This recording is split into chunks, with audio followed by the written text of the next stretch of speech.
Hello everybody and welcome to the stream. We'll be starting in just a few moments. Just in case you didn't catch what's going on today, we're going to continue our playthrough of the Painscreek killings through to the conclusion, hopefully. There's still a lot to uncover, a lot to discover, a lot of things that we have to figure out about who killed Vivian Roberts, so give us just a few moments and we'll go ahead and get started.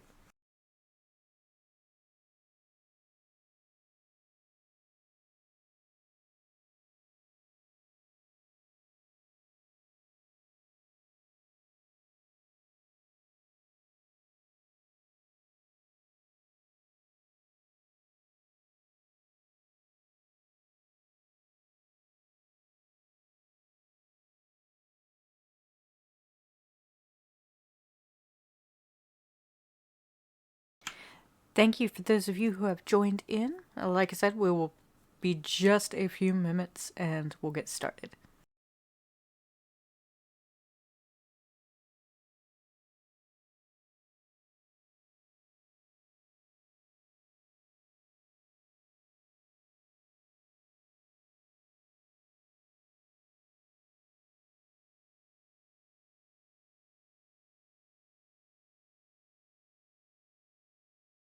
Hey, what's going on, Iron Beagle? Long time no talk.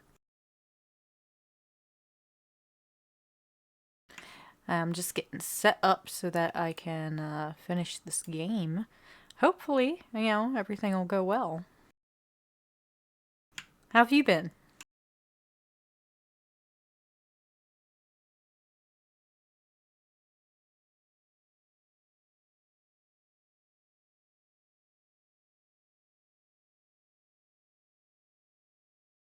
Oh, give me just a second. I think I have to adjust my sound settings. Ha!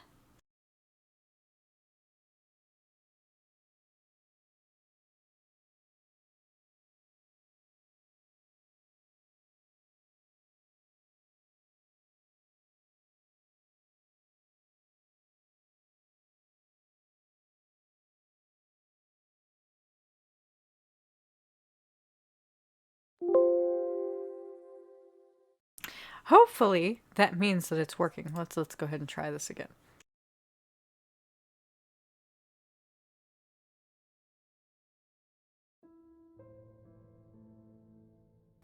Woohoo! It seems to be working now.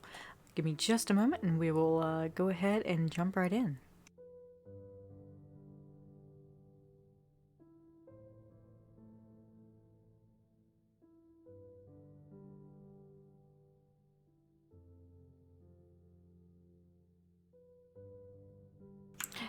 So, again, for those of you who don't know, Painscreek Killings,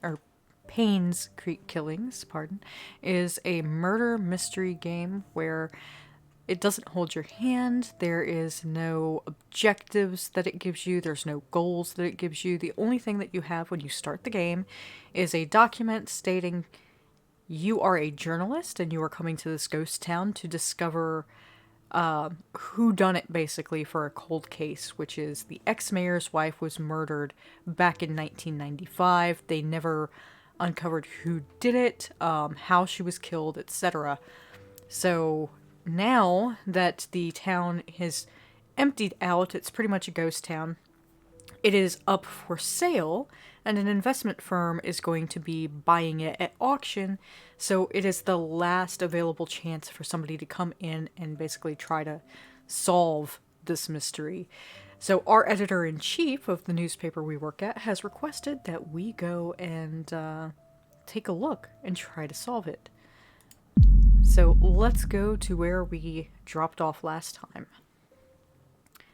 Last time, we discovered that Scott Brooks, the main suspect, seemed to be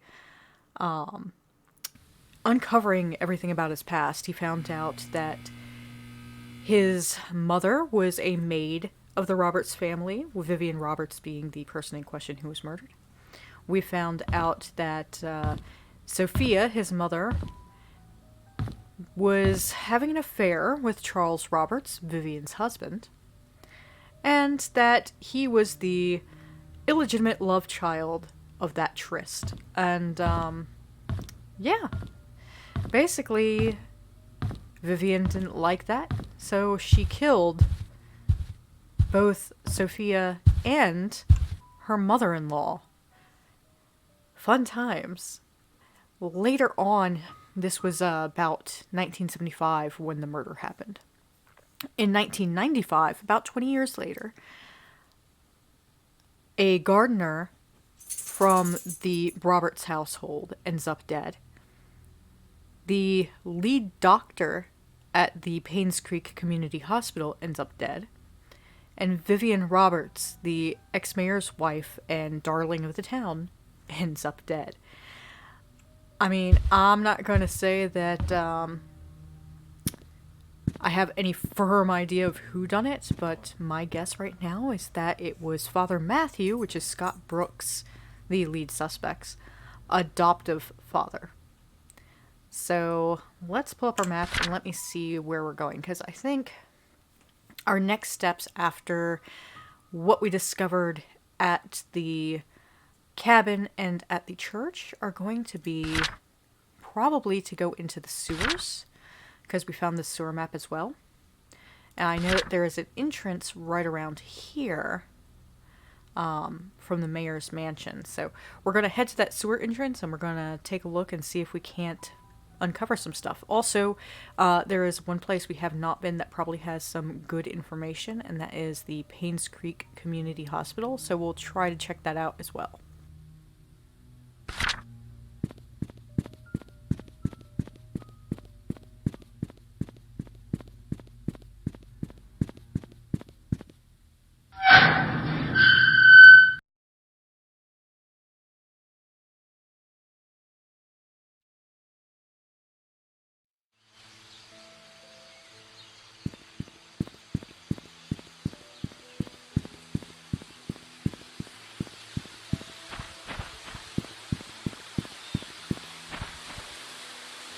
So according to the map that we saw in Scott's apartment, this is the entry to the sewer.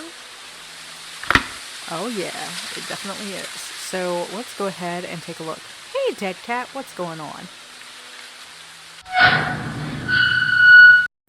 That's okay. Being unalive and homework is definitely a whole ass mood, so I get it. I definitely get that. Ooh, look, a giant freaking sewer. I guess I'll go to the right?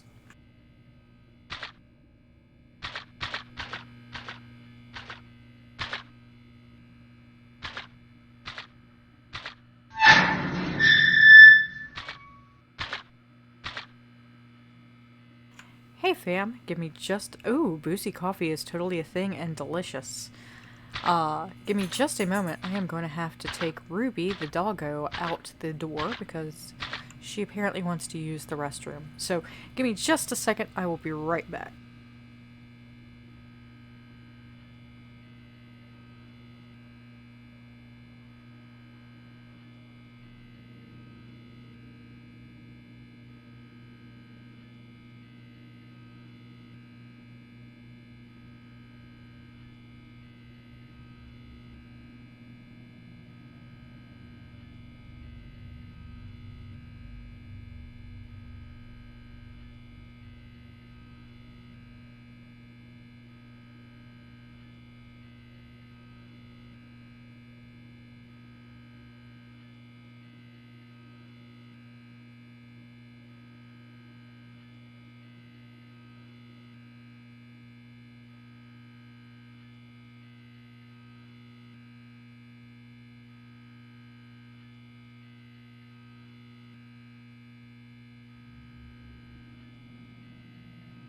Sorry about that, fam. Ruby was like, please, Mom, I must go. Mother. So, she is now outside.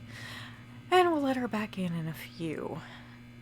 Okay, let's go ahead and go back in to the sewer, see where we left off, and go from there. Now, according to this map... It's still a black screen. Guess gotta give it a second. There we go. Okay. Apparently Twitch was taking a little bit of second. Yes, we're Ninja Turtles, Dead Cat. That's exactly right. Oh boy. We went in old sewer entrance. So I think this is where we came in. And this leads around to the mansion. So we went to the right. And I turned down this pathway, which comes back towards the farmer's market. It looks like it goes to a couple of places on Silver Lake. So let's see what we find this way, and then if we need to, we can always turn back and go the other way.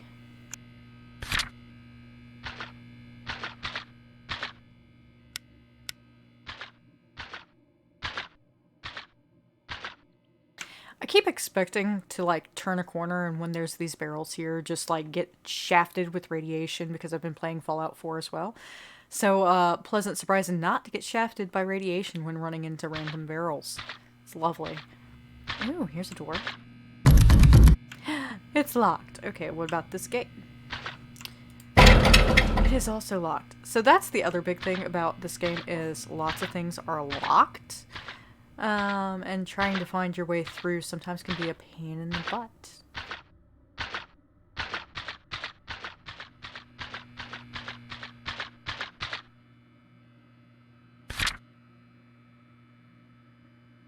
Okay, so now we've got this fork, and to go this way looks like it takes us to Silver Lake. Takes us to some houses and to the church.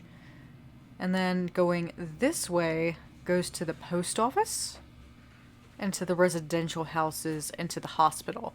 So let's go this path first and go from there. Yes, so not that path, but this path. Yes, yes. And hubby is letting the doggo back in, so good times. I don't even have to get up.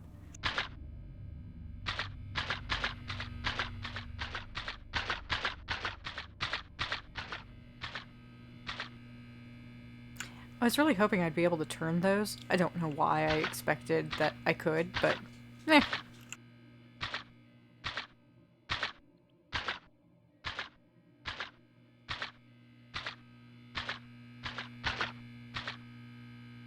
Well, that's a dead end. Let's go back.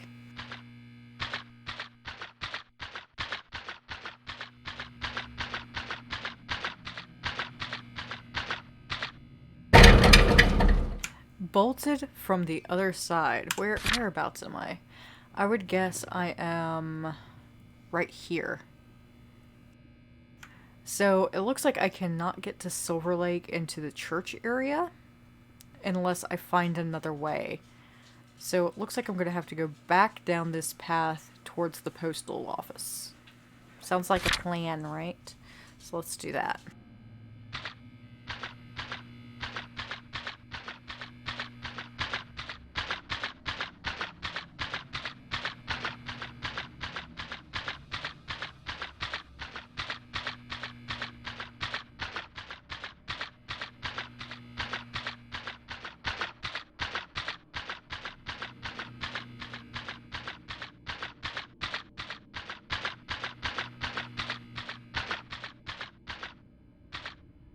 Okay, so this should be under the postal office, I think, according to our map. So we came down this way. This is the first branch, so this should be the post office. Let's see if I can get in here, shall we? No, it is also locked. Well, drats. Now let's go back this way then.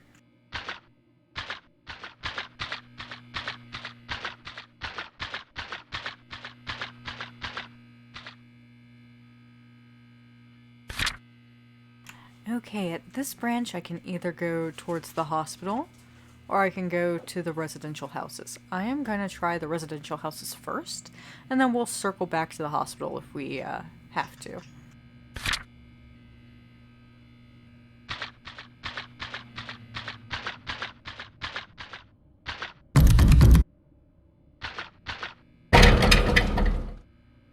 That is a negative Ghost Rider. That is locked. So let's try the other way, see if we can't figure out what's going on in this sewer tunnel.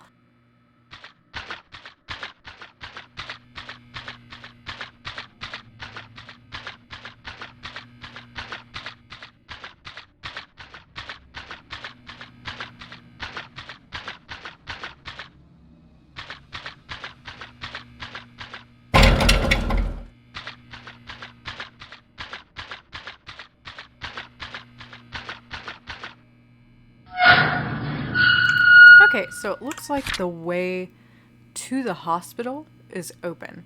So let's go ahead and check that out and see if we can't get into the hospital from underneath.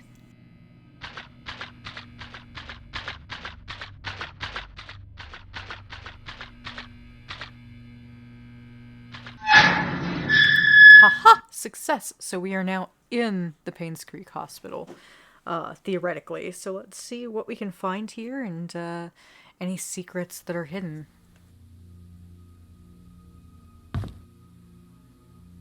Why does the janitor's closet go down into the sewers? That's what I would like to know. That's not really a janitor's closet now, is it?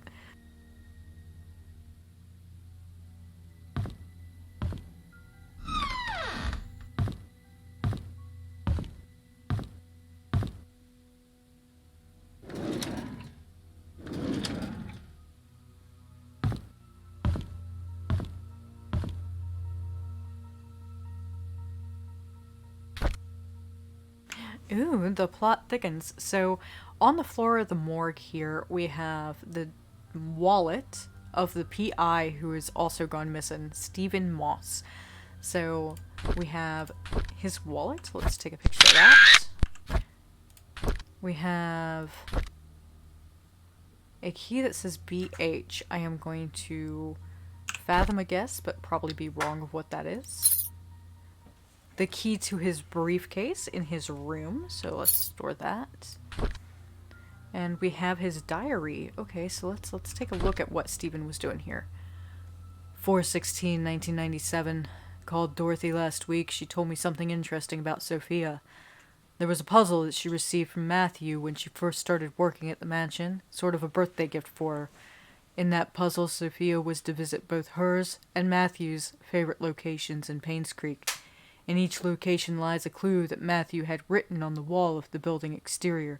The clues, when put together, will point to her the location of her gift. I thought that was a neat idea. Sophia's favorite places: Anne's Courtyard Inn and Suites, the bridge over the stream by the gate entrance, and the post office. Why would somebody like the post office, and where can I find Matthew's favorite places? So, interesting. Seems like there was something left for her to discover. Maybe we can find it. Who knows? I received an anonymous message this morning. It claimed Scott wasn't Vivian's killer. Unfortunately, that's all I got. I've had my doubts whether Scott really killed Vivian. He sure had the motive, but upon reading all his diaries and looking through his investigation notes, I can't help think that Scott didn't kill Vivian. On the contrary, he was trying to find out who killed Vivian, as well as what really happened to Andrew Reed and Dr. Johnson. So it looks like Scott, the main suspect, was not, according to the PI, just like me, was not the killer. So, same conclusion I came to through reading through Scott's stuff. I kind of feel like he didn't do it because I really think he wouldn't have killed Vivian due to his love for Trisha and admiration for Charles. Now, do I think that Father Matthew could have killed her? Yes, I do. 4/26/1997. I still don't know if this anonymous person is a man or a woman, but they've helped solidify my thoughts on Scott. 4/29/1997. I received another message yesterday. It told me to look into Bernard, the mansion's butler. I can't help but feel that this person is trying to tell me something, but not exactly what. The message said I will find something in the house. Today I received a key in the mail with the initials BH. Does it stand for Bernard's house? So we know that it's not Bernard's house, but Bernard's last name does start with an H, so could be related to him in some way, shape, or form. I am going to guess that it is the key to his bedroom, because that door was still locked in his house. So we'll take a look. 4/30/1997. I've searched everywhere and read all of Bernard's diaries. Something just doesn't add up. Maybe it's just a hunch, or simply that I'm thinking too much, but would he have really killed Vivian? there's something else about his entries that just make me pause and wonder if he was indeed a murderer. I photographed all of the pages. So he also had his suspicions about whether Bernard was the killer. I don't think Bernard killed Vivian. I think that he potentially killed someone for Vivian, like Sophia. And I think that he was in on Sophia, or not Sophia, but Vivian's killing of Magdalene Roberts. And potentially more. Like, he really had a thing for Vivian. You know, maybe he killed Scott. Who knows? We'll find out more as we go. So, it looks like we get storage here, so let's go in here.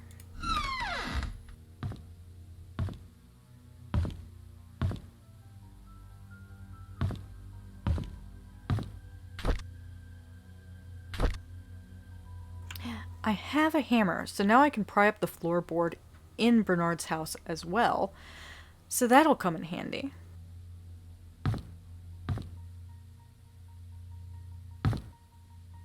For those who have not seen the previous stream that we did yesterday, in Bernard's house there was a loose, what do you call it, floor panel with blood on it that was nailed shut, and I needed something to pry to get it open, but I didn't have anything to pry with. So now that I've got this hammer, hopefully, you know, we can do something. Hopefully. Can't turn on any lights or electrical here, I don't think. So, we'll just leave it at that.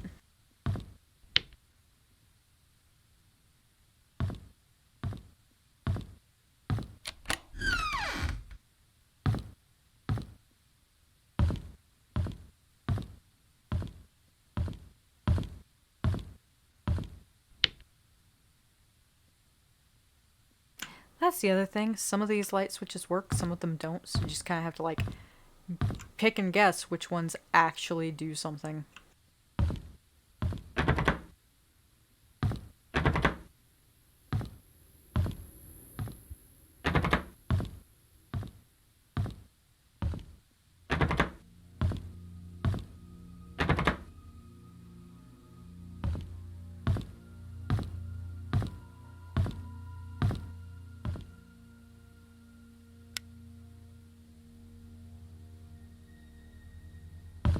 I'm also on the lookout for, like, pictures of the creepy woman with black hair who I assume is Sophia. Because, like, everywhere that major clues have been, I have seen her just, like, randomly standing there doing stuff. Not sure why, but I do believe that the ghost of Sophia is around and haunting the town of Painscreek.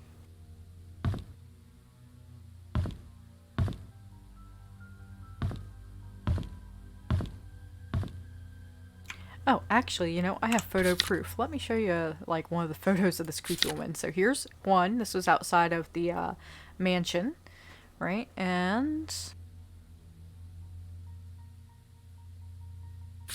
this is outside of Andrew's house. So, creepy woman, right? You know. And then we had this picture, where is it? Right here. Of the hospital, the back of the hospital, where she is again standing on top of the hospital.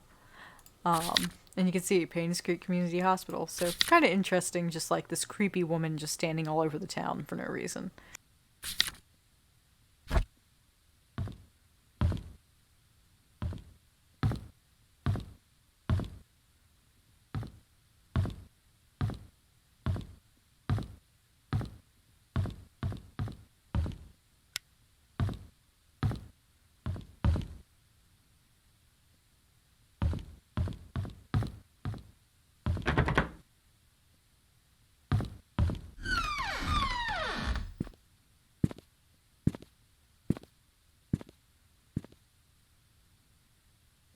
Well, no creepy woman standing on top of the hospital, right here at least.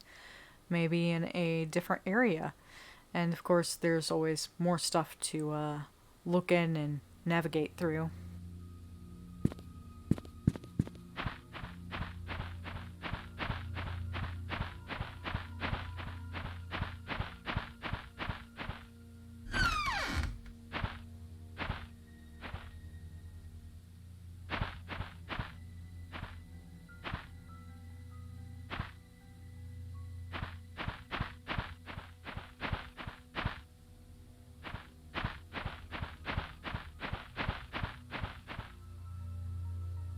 Well, she's not here.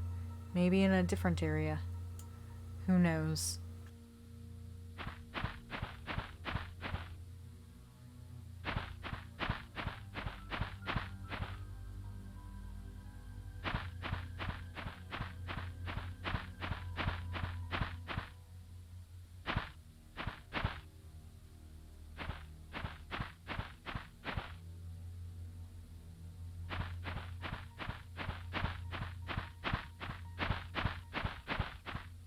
So what is everybody else on stream up to today? All three of us chilling here on this lovely Tuesday evening.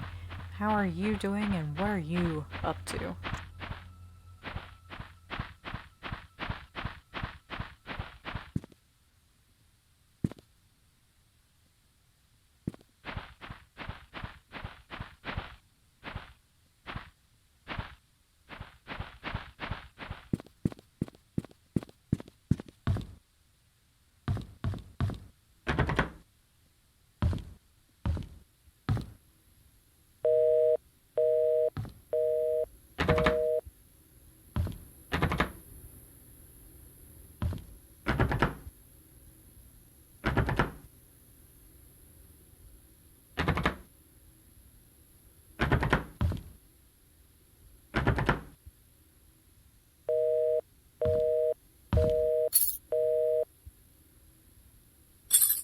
So now we have the key to the Tyler residence.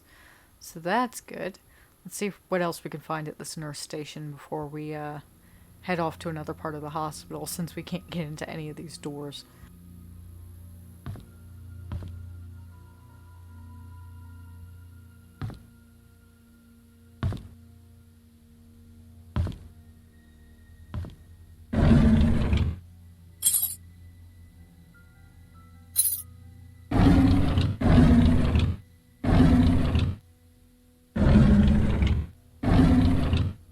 So now we got the key to the medical record room, the key to Wanda Tyler's house, a briefcase key, and a key supposedly to Bernard's house, and an old mansion gate key. Okay, so we got a key for the medical records room. Let's do a little bit more exploring on this level and then we'll go back over there.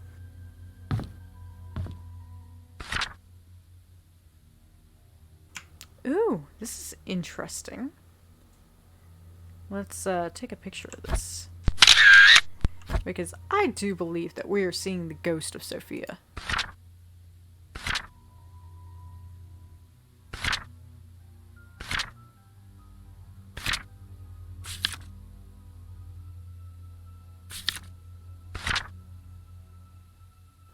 So nothing new there, but we do now have a map of the hospital. Ooh, pizza, Twitch, and Advent of Cyber. Yeah, I heard about Advent of Cyber. I heard that it's been really fun so far, but I have not taken a stab at it or anything like that. I know there's also like an Advent of Code. Also have not taken a stab at that. Though, other than this game, I have been playing another game, Iron, and that is, what is it? Turing Complete. And it's a game where you've been abducted by aliens and are forced to like make logic circuits, and eventually you end up making a full Turing complete computer, complete with programming and everything. So kind of interesting.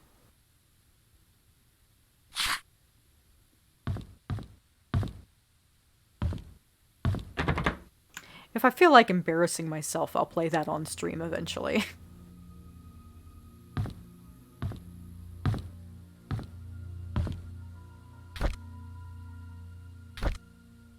It is really cool. I like it a lot. There's another one, While True Learn, which does, it's a game basically where you're like an AI machine learning programmer, and you find out that your cat is better at programming machine learning than you are, so now you have to code something that will allow you to understand your cat. So that also seems pretty interesting. I have both of them, but I haven't played the While True Learn. Okay, I believe this is Wanda Tyler's diary. So it says, Derek visits me every day. Sometimes he smuggles the snacks that I like, knowing that I would never get them from the nurses.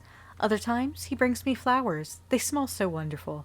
He knows that I love Sense and Sensibility, and reads me a chapter or two every time he's here.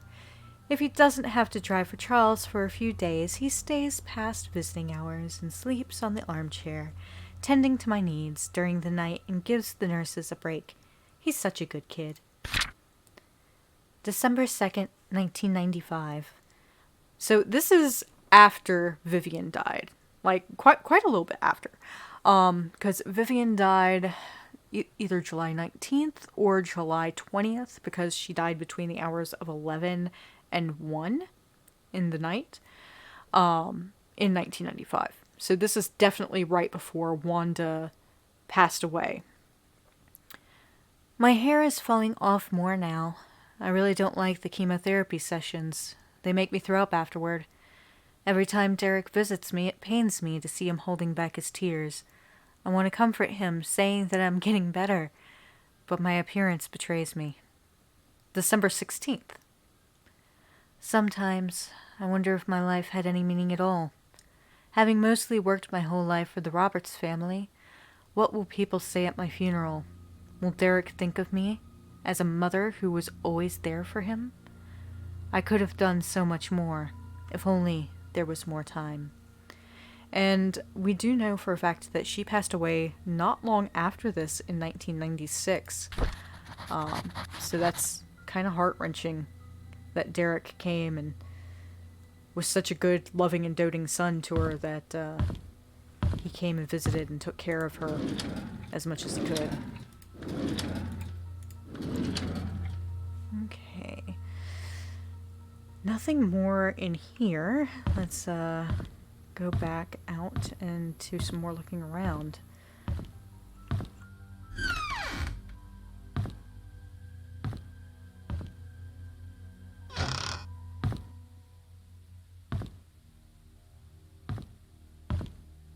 So, the bathrooms in this game are kind of funny. I've been through, like, many of them. There's only been one with any real hint or anything interesting to look at. But you can, like, go into almost all of them, and they're all pretty well, set up.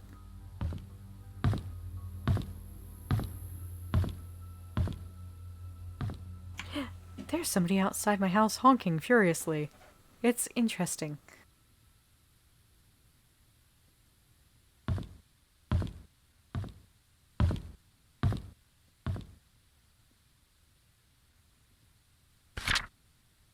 Ooh, this is the visitor's book, so we can kind of see some timelines here and who they were coming to see. So, on September 30th, Matthew Brooks came to see Trisha Roberts. We know that Trisha died shortly after her mother.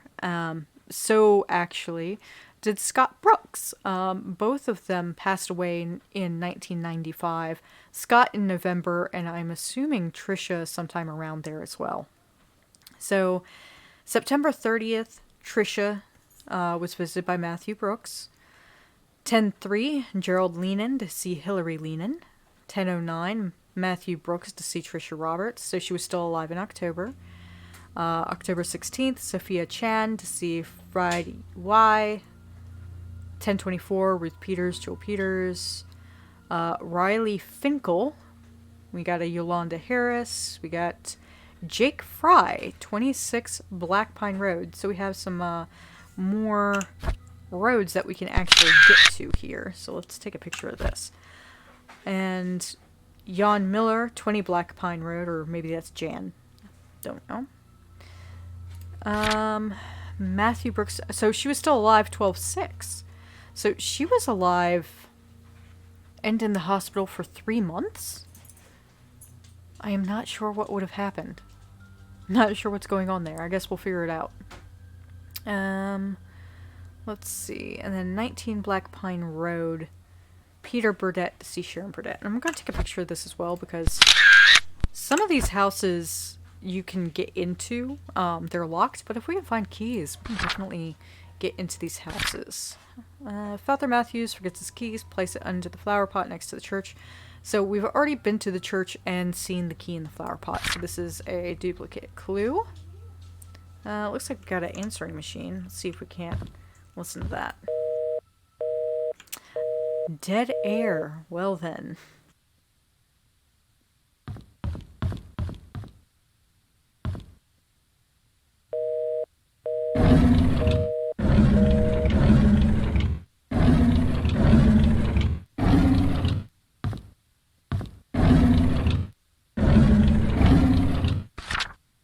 Oh, here we go. Okay, so space occupancy. We've got room 102, 2 beds, Wanda T. 201, floor 2, 2 beds, Teresa M. and Jane M. We got 203, single, Trisha Roberts. So we know where Trisha was at. Let's take a picture of this, because that will come in handy. Da, da, da.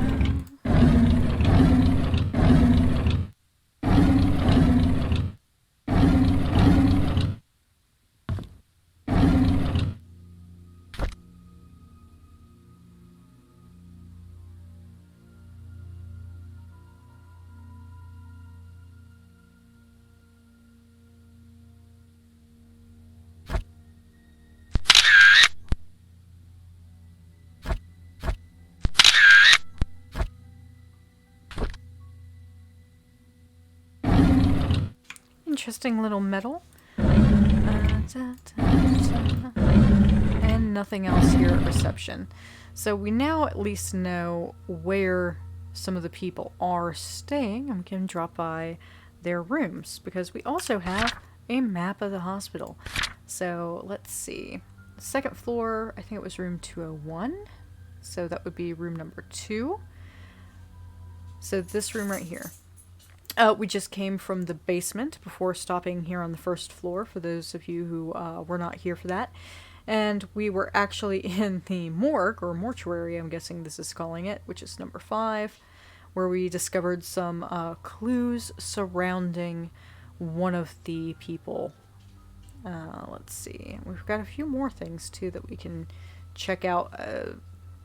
Basement we've already done. Let's see. Here we've been through the cafeteria. We've been through the nurse's station, which is 10.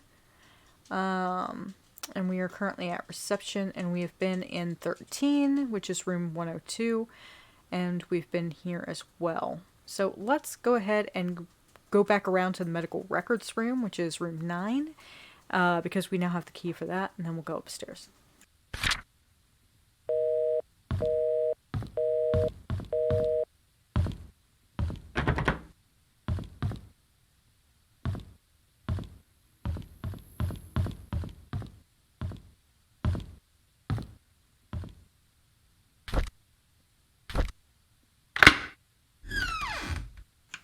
Yahtzee. Okay, so let's see what we got in here.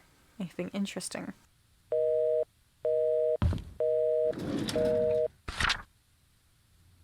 Okay, so here we have a medical report for a James Comley from 5 Clover Street in Painscreek. Has an allergy to nuts, and Henry prescribed him some medicine of some sort. Let's see. Bonnie Ramsey, 2 Walnut Avenue. Heart disease with pre-syncope arrhythmia. Okay. Here's another Henry Johnson for Andrew Reed. Okay, well, we need this. Oh, a mental or emotional illness. He's unstable.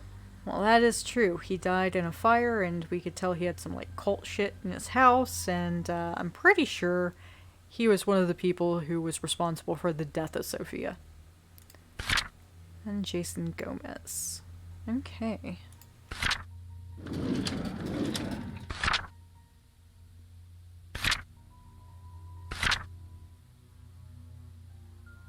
Pretty sure none of these people are relevant.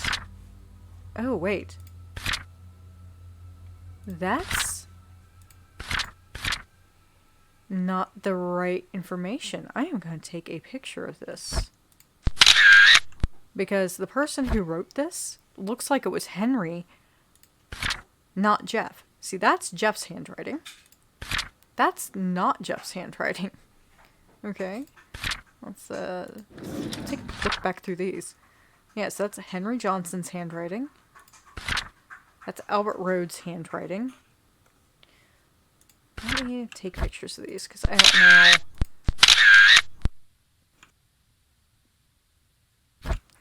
Let's see.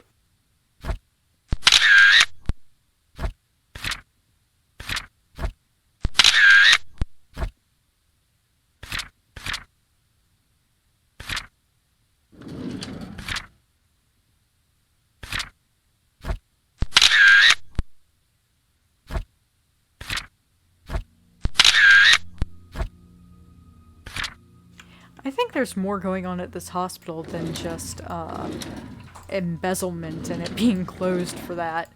Because the hospital closes in February 20th and of 1996 due to potential embezzlement. So, we'll see. We'll see. Ooh, this is a new one. 34 Black Pine Road. And it says, patient needs to be monitored daily. He relies heavily on his medication and without the appropriate care could die. So let's take a picture. Okay. A Pixaban.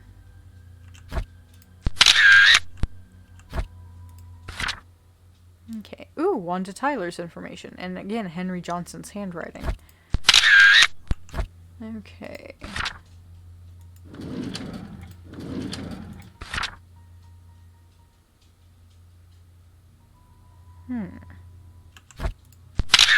It's like the more and more I look into stuff in this town, the more and more the plot thickens because there's lots of crazy stuff going on, and it's hard to keep up with all of it, to be honest.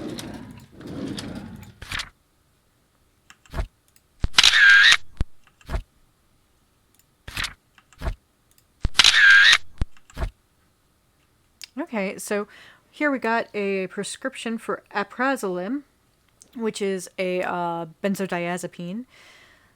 And he was taking this, I am guessing, 2 times a day, 0.25 milligrams for 2 weeks for his withdrawals from alcohol, because it's a common prescription for that reason.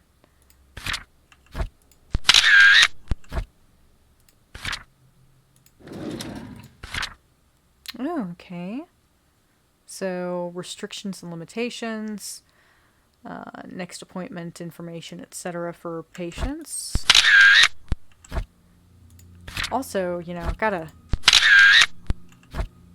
potentially do something about the, just random abandonment of PII in this hospital. I'm just saying, this definitely violates HIPAA guidelines. Hello again, Miss Roberts. How are you doing? What should we talk about today? The nurses have notified me that you haven't been eating your meals. Is there something wrong with the food? We know that currently this is a rough time for you. Your father has been asking for you. He wants to know if he can talk to you. So that was about Trisha, it sounded like. Quite interesting. I am guessing she was having a mental break after the death of her father, or death of her mother, pardon me. And then, also, I think Scott died before she did, so maybe also with that.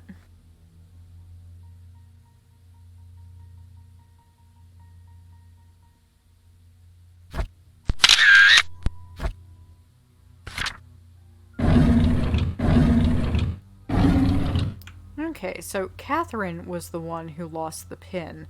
The pin on the back says 1964, so I'm going to guess that is the code to her locker in the nurse's station.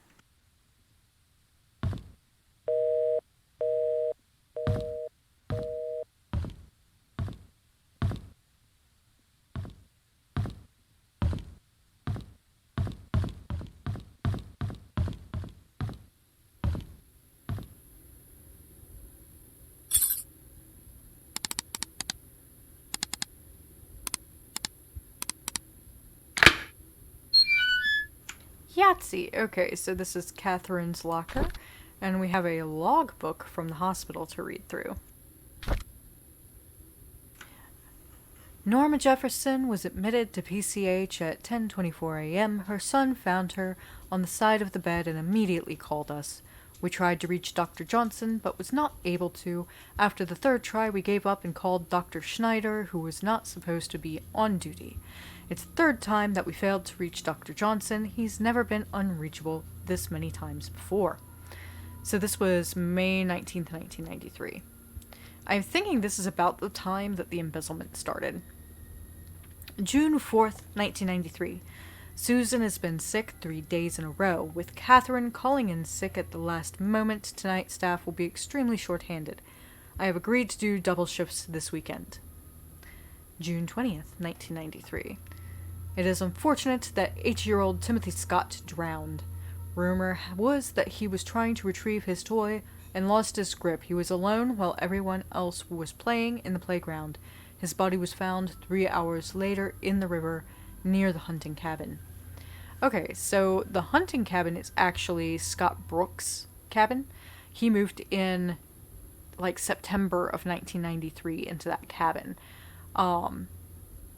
Not sure who was living there prior to that, so maybe we'll find out some more. Also, Timothy Scott might be related to somebody else. We'll dig some more into that. June 26, 1993. I was at the end of the hallway when I saw a young lady standing outside Dr. Johnson's office. It was 11:15 p.m. and the visiting hours were over. I called out to her. She turned to me and promptly walked away. Couldn't be exactly sure, but I thought she looked drenched. I looked out the window and it wasn't raining. So I am going to guess that that was actually Sophia. Sophia was murdered and then thrown into a well. The three collaborators in her death were Vivian Roberts, Andrew Reed, and Dr. Henry Johnson. So we know that potentially the hauntings that have been seen in the area were specifically around Dr. Henry Johnson. I also think that the reason Johnson was drowned is because Sophia drowned. Yeah, just thinking about that out loud, but assumptions are assumptions, just conjecture at this moment. We have no proof to go off of on that.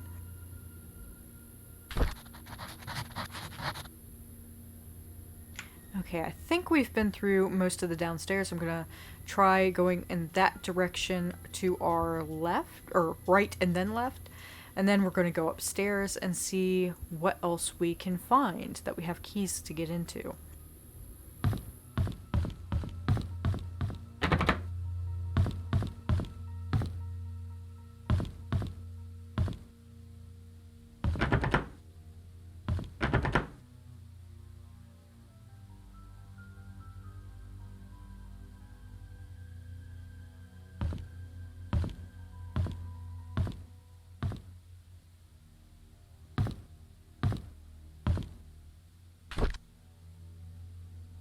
Ooh, Henry Johnson's pass. Well, let's store that in inventory. That'll come in handy, I'm sure.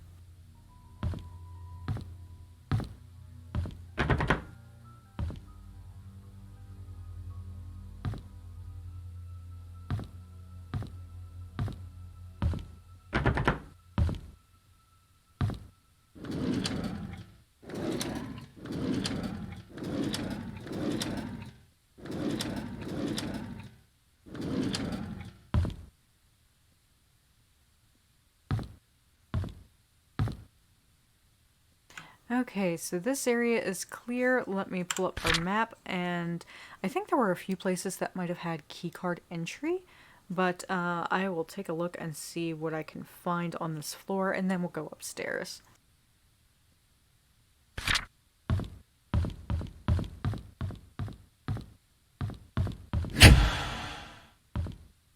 Well, that's not creepy at all. The lights randomly just shut off for no reason. And, Yeah. Okay.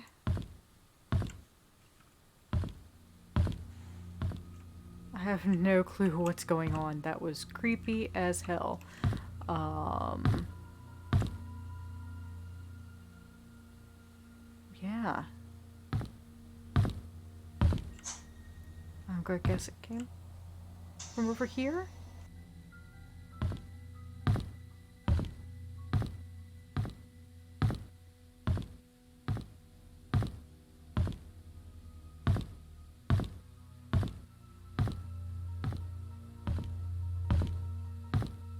Maybe we can fix the lights downstairs?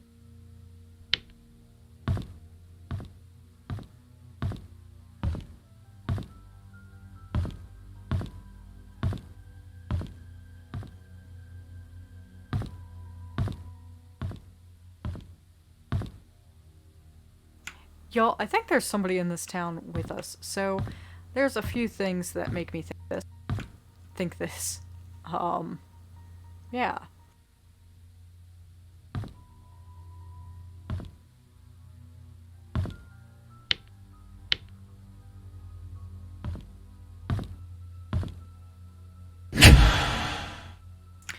Yeah, so that could not have cut off by itself. It's a big flippin' on-off switch. Somebody else has been fucking with us this whole time. Fam. Just saying. So let me pull up a few pictures to show you what's going on with this. So first off, when we arrived, this was in the window to the sheriff's office, right? So it's like, hey, cemetery gate padlock is 11:31.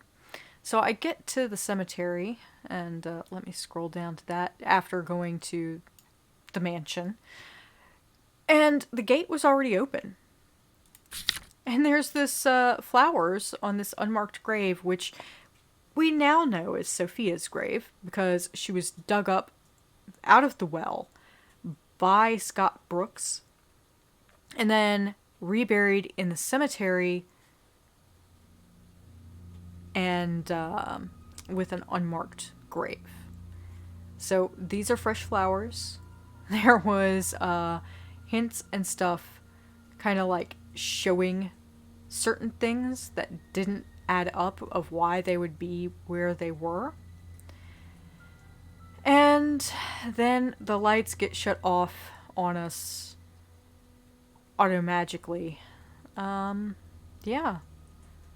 I am concerned. I have concerns and questions. Lots and lots of questions.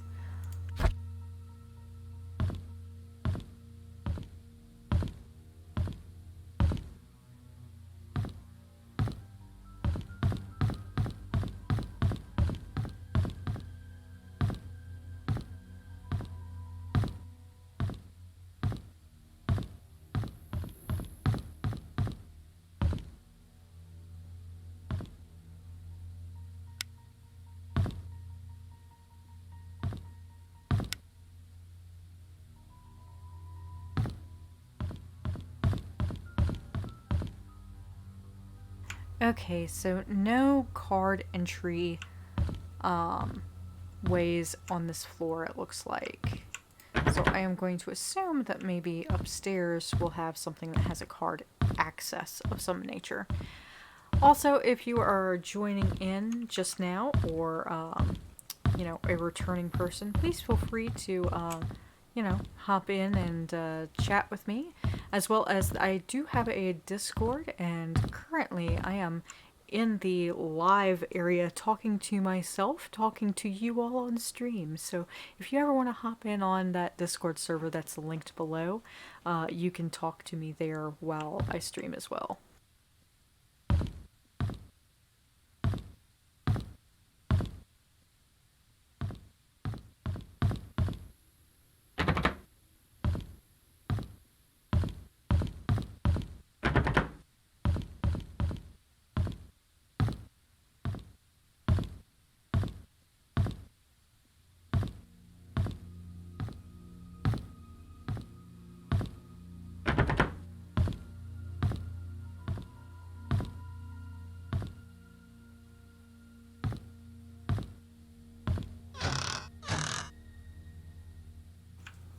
Adios, part of a balanced breakfast.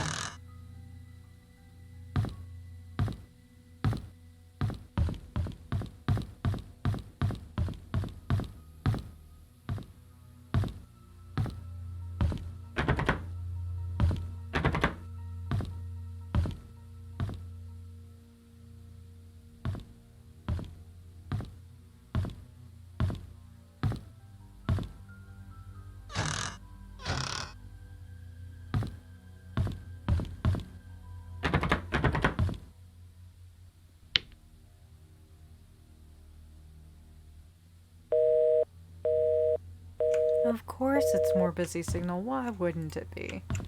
Just, disconnected and busy signals all over the place.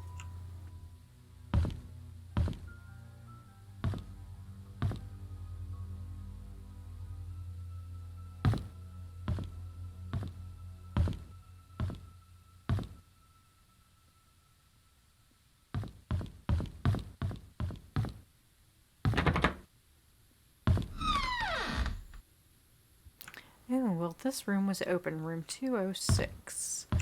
I don't know who was staying in here, but let's look.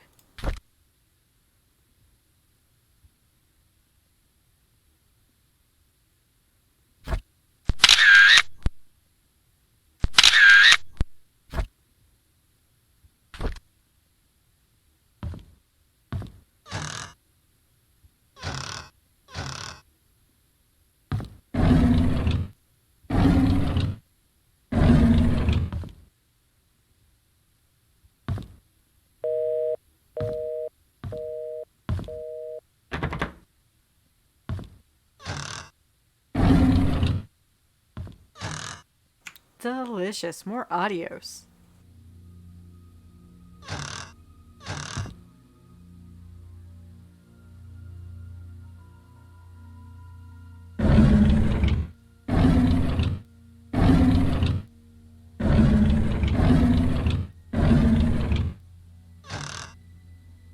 Why is there milk in a cupboard?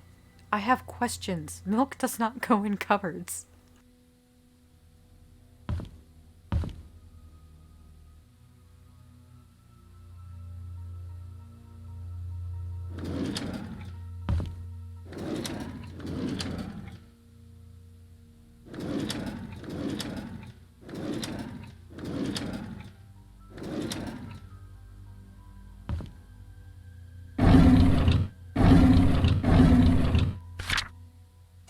Oh, here we go. Dear Nicole, I was so glad when I got your letter. I am sorry too. Thank you for letting me choose where we bury our time capsule. I have a few ideas in my mind and I want you to pick one for me. Playground, behind the humming cabin, cemetery. Nothing and then blood splatter? Okay. Let's take a picture of that because I have no clue what's going on here. Goodness. I do think that I saw something back at Scott's house that mentioned a time capsule. So let me see if I can't find that. Here we go. Time capsule in the cemetery. So apparently the time capsule is in the cemetery.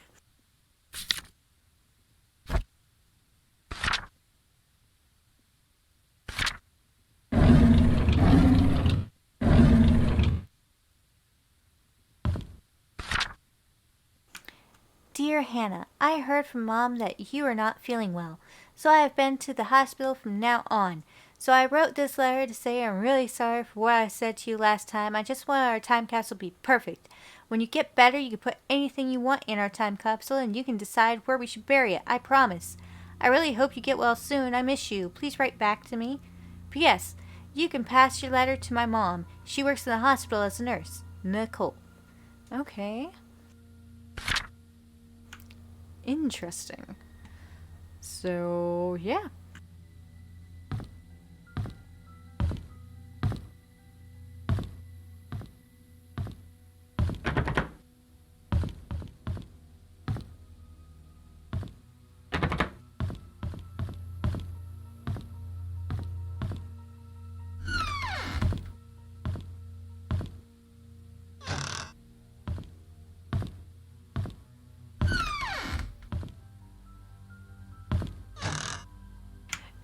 Another set of bathrooms with nothing in them. I seriously wonder why they even make them openable and like flush them out if they're just not going to have anything associated with them. Yeah, we'll check out that stairwell in a moment, but I do want to go this way first.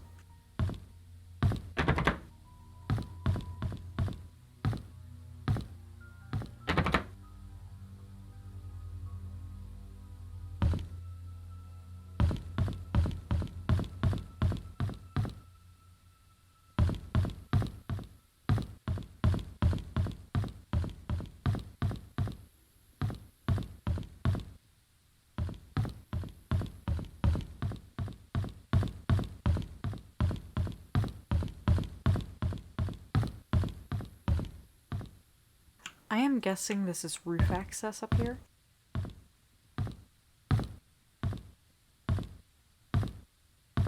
I was right. So I am going to say that the picture of Sophia was taken somewhere around this location.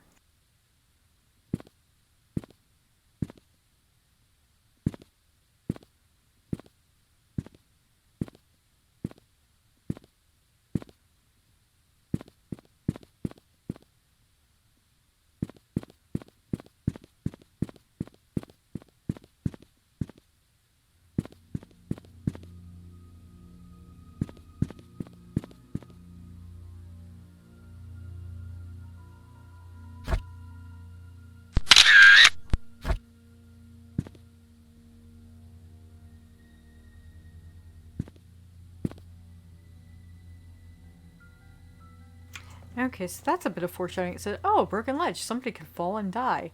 Well, let me pull up that picture again of Sophia on the hospital. There it is. So she is standing not where I'm at, but maybe on the other side of the hospital from where I'm at. Just standing on like the edge of the roof. I wonder if she committed suicide and didn't actually kill herself. I mean, wasn't murdered. I guess we don't know. Or maybe it's foreshadowing something else. Who knows? Let's see. The rooms.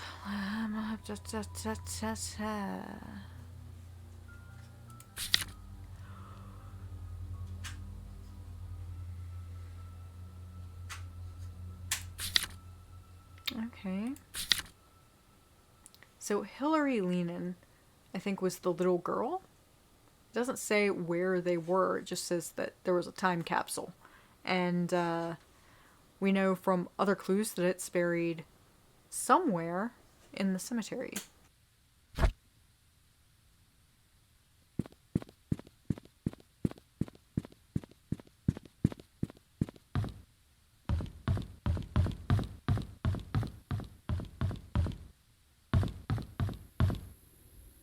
Also, we have been through the entire hospital now. There are still a few locked areas that I do not believe we have a key for. However, we do have some more clues and some more locations to go to. So let's start with the obvious things. We have a a key for the mansion gate. We have a room in Bernard's house. We have the briefcase key, which is in room 201. And then we have the key to Wanda's house. Let's go ahead and go... Let's see. What is closest to us?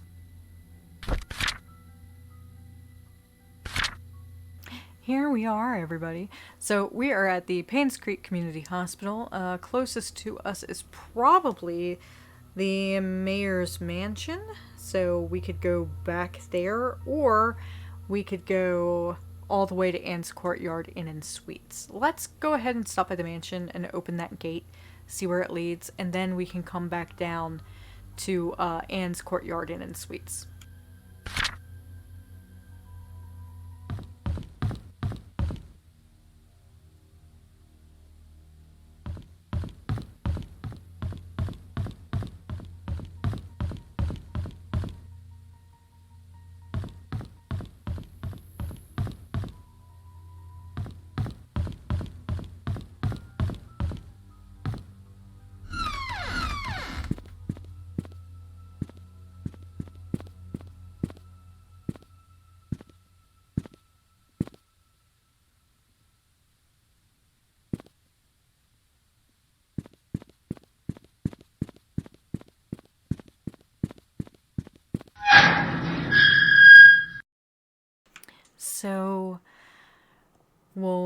open the gate, which, by the way, the gate is where we first saw the creepy woman, who now we know is Sophia. And then we will see what we can find out. I think this gate will lead to where she was murdered, but I don't know for sure.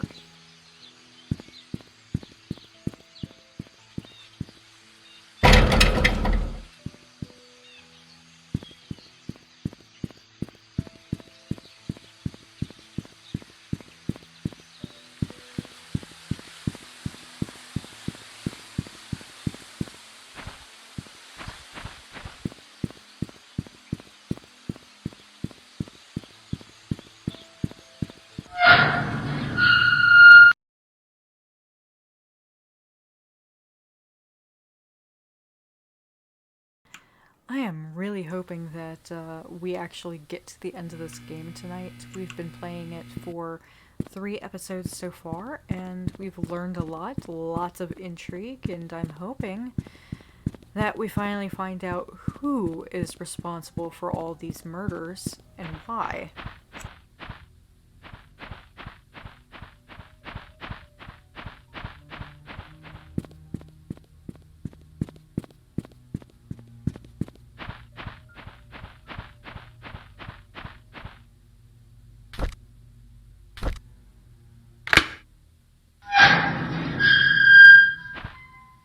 Okay, so the gate with the creepy woman. Let's see what we find. I'm gonna kind of take it slow because I've never been in an actual area where I could be in the same area as the creepy woman.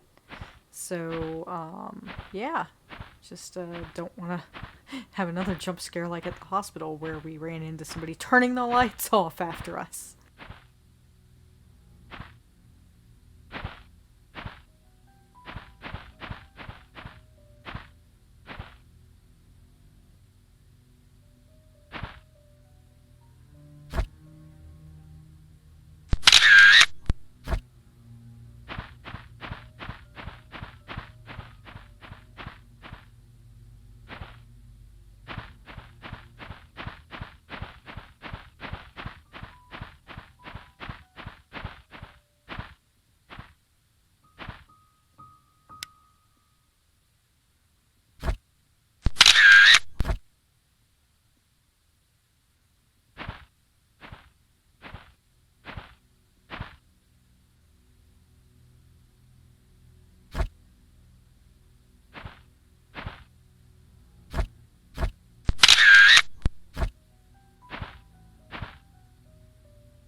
So now we're going down into the well where Sophia died. Um, Hopefully we'll be able to find some evidence of what happened and go from there. Whew, this is a long way down. It's dry now, but I understand when she originally was thrown down here, it was not dry, and it was full of water, and she ended up dying. 0526 something. Well, let's store that in the inventory and see what else we can find. Just looks like a mossy well. This also explains, however, the note that was left for Vivian the day she died. So, this is the note to Steve Moss to hire Steve. And you can see this was the note that Vivian received the day she was murdered. So it says, "I know what you did. Meet me by the well at midnight. You know which one. Come alone." So this is obviously the well that we know for a fact that Sophia was killed at, because we have the diary of Scott Brooks, which from 1995 you can actually see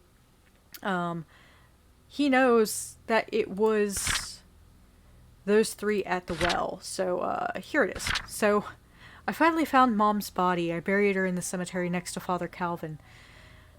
Where he found the body, if you go to 94, there is talk of him talking to Andrew. And you can see a few years into her job, She had an affair with Charles. A child was born. When Vivian found out, she was furious and decided to kick her out of Painscreek. What happened after that was a tragedy. On June 26, 1975, at 11 p.m., Vivian, Dr. Johnson, and Andrew Reed confronted Sophia, which we now know is Scott Brooks' mother. A huge fight broke out. Sophia fell and hit her head on a nearby well. This is the well. She stopped moving. Dr. Johnson checked to realize that she was dead. Her neck had broken. No one knew what to do. Vivian then asked Andrew to take care of the body and her baby. Well, we know that to take care of her body, they just threw her down this well where she hit her head and died. And to take care of the baby, Andrew didn't have the, evil in his body to kill a child, and gave it to Father Calvin. Father Calvin gave it to an orphanage to save the child's life. That child turned out to be Scott Brooks. We know that Charles originally wanted the name for Scott to be Vincent Roberts, and he is in the family registry and was on the family will. I can tell you, however, Scott did die shortly after Vivian, along with Tricia. Charles is the only remaining family member of the Roberts family.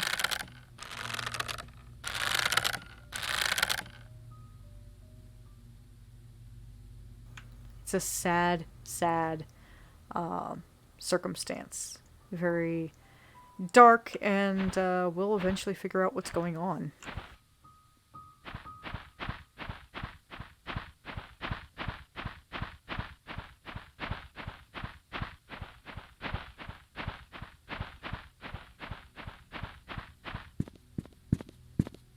Okay, so I have got, what was it? Let's see. Some information here. I have already solved that clue. I need to solve that clue. Still haven't done it. That clue has been used.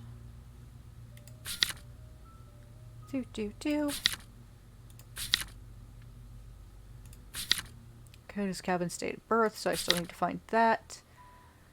Already opened the hidden panel.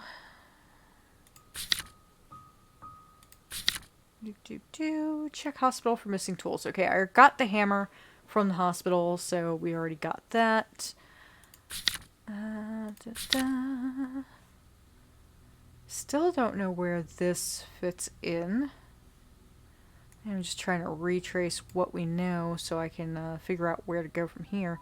Let's go ahead to Bernard's house, because there were a few questionable things at his location, like this panel covered in blood.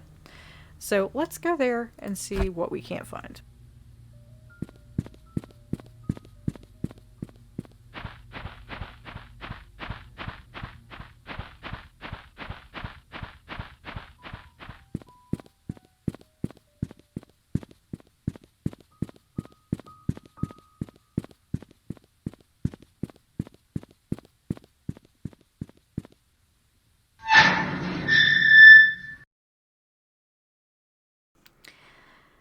I just feel like we're so close to figuring out what's going on, but there's still like a few parts missing that we just don't know yet.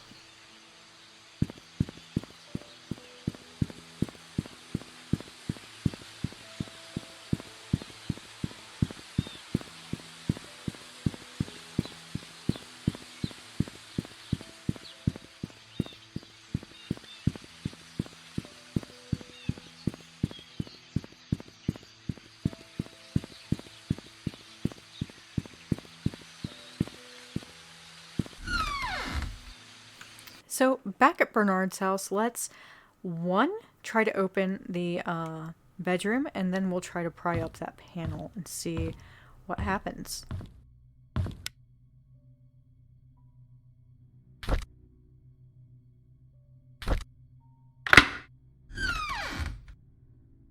Ooh, the bedroom.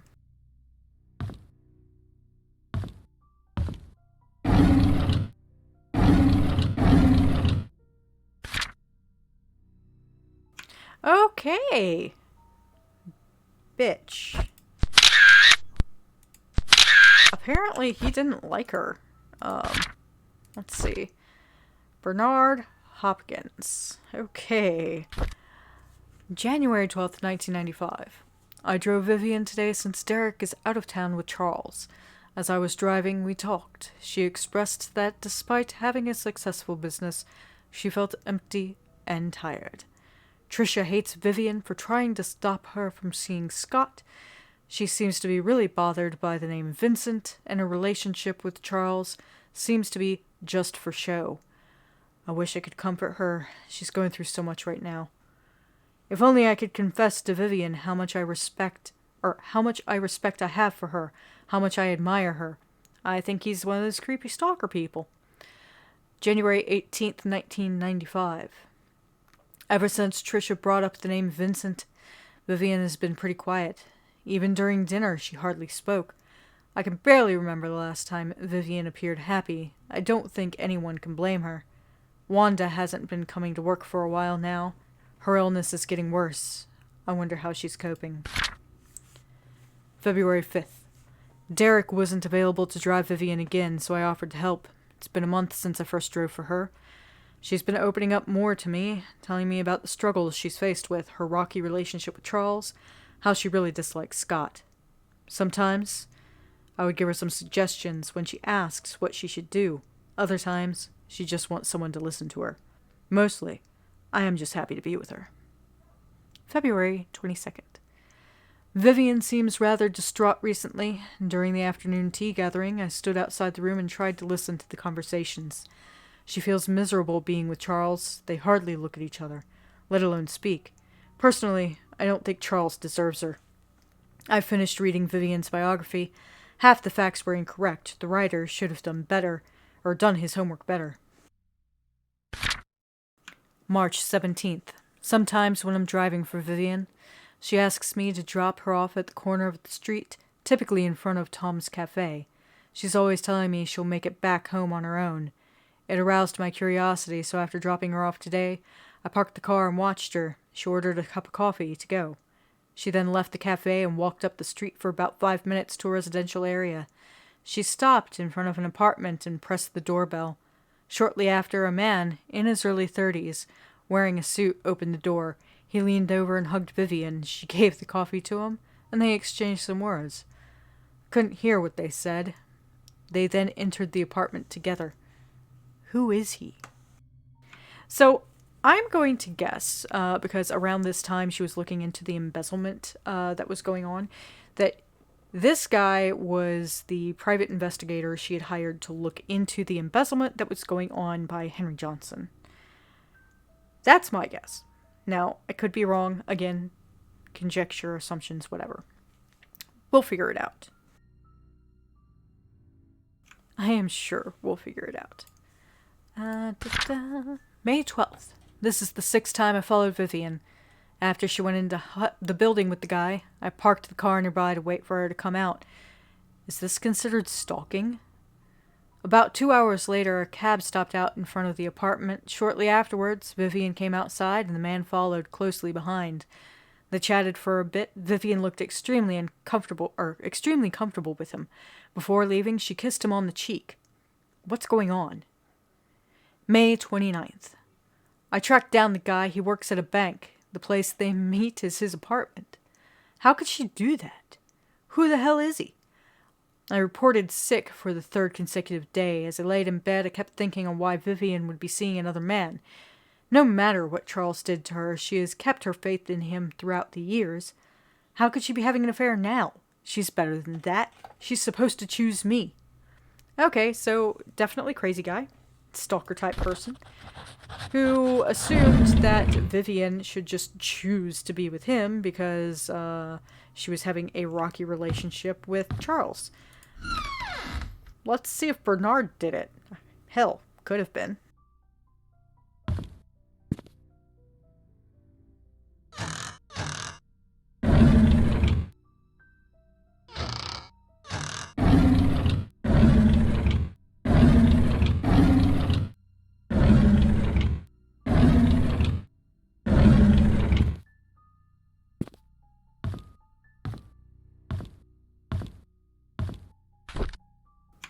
Yet another one of Bernard's journals. Day 1. The hospital gave me these pills. They are supposed to help fight depression. Day 2. I feel a slight dizziness. It might be the food that I ate this morning. Day 3. Dizziness comes and goes. I'm still able to work. Not a big problem. Day 5. It's my day off today. I didn't take the medication. By the evening, I started thinking about Vivian. Day 8. I had to drive Vivian again, so I took double the dosage. I had a migraine for the rest of the day. At least I didn't have to think about her. Day 11. Couldn't Vivian stop seeing that guy? Why can't I stop thinking about it? Day 12. Now I know that my dizziness comes from those pills. Day 20. The pills. They don't seem to work anymore. It doesn't matter if I take them or not. Can't stop imagining what Vivian and that guy are doing whenever they meet. Day 32. I stopped taking the medication. I think that medication is the same medication that was prescribed to Andrew Reed. Andrew Reed had a medication that, one second, let me pull it up. It's hard to read, but I think you guys, if you don't already know, will get a kick out of this.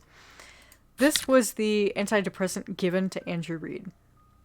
And I don't think I can zoom in, but basically it says, this drug may cause blackouts, fits of rage, delusional thinking, ultra-violence, drowsiness, impaired motor function, impaired balance, dizziness, fatigue, depression, anterograde amnesia, and reflex tachycardia.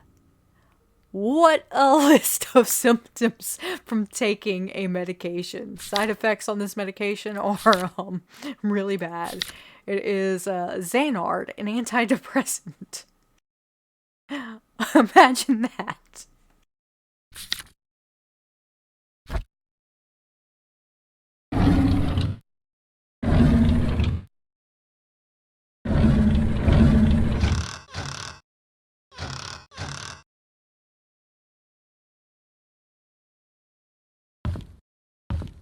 Well, I don't think there's anything else in this room. Nothing of interest that I see, so let me go into the other room and pry up the floorboard, and we'll go from there.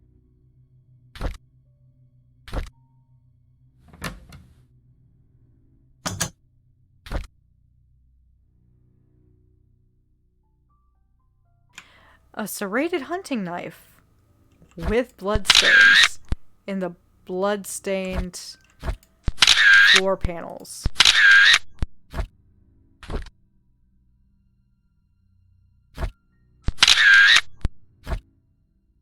You know, if I didn't know any better, I would think that maybe Bernard killed her. Oh, the plot thickens. Jeez. Okay. What else do I have to do in this area? So we've been to the mansion. We've been to Bernard's house. Oh, we have to go to Wanda's house. Let me pull up the journal and we can see where Wanda's house is. Mansion worker list. Here we go. There we go. 43 Silver Lake Boulevard. Well, that's not far from where we're at right now.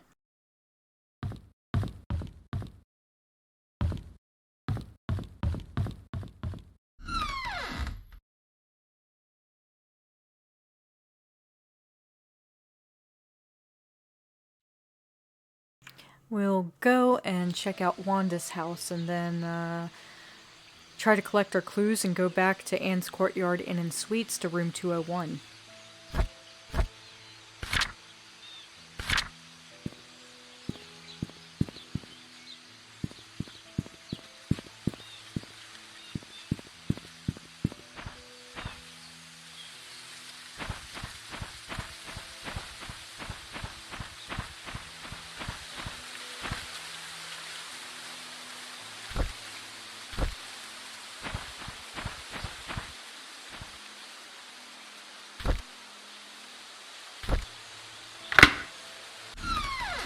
Awesome. Now we are in Wanda Tyler's house.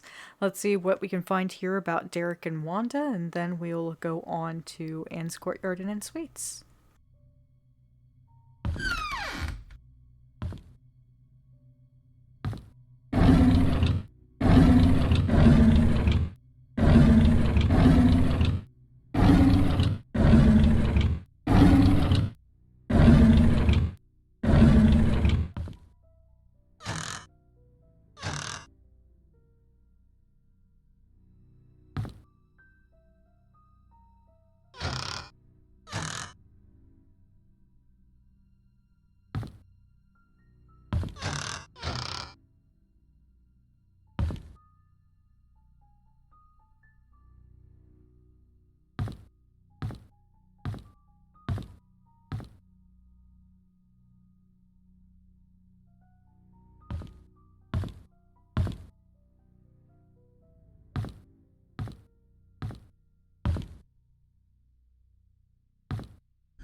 Oh, well, this looks promising. Maybe we'll have some clues in here.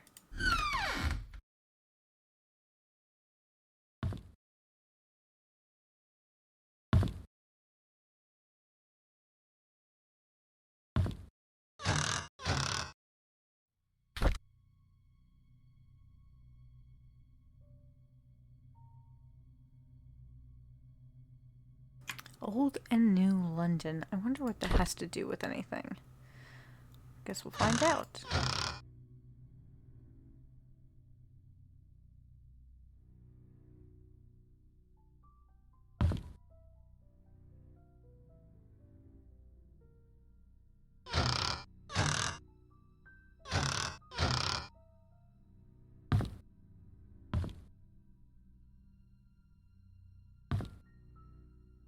Well, rats, I thought there would be something interesting in this room, and other than a box of old VHS tapes, not much. Considering the fact that this is the late 90s and these people died in 96, that's not too unusual for the time.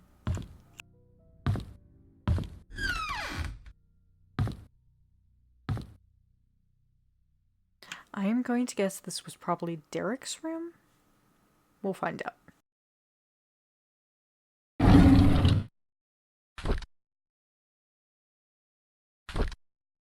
Okay, yes, this is Derek's handwriting.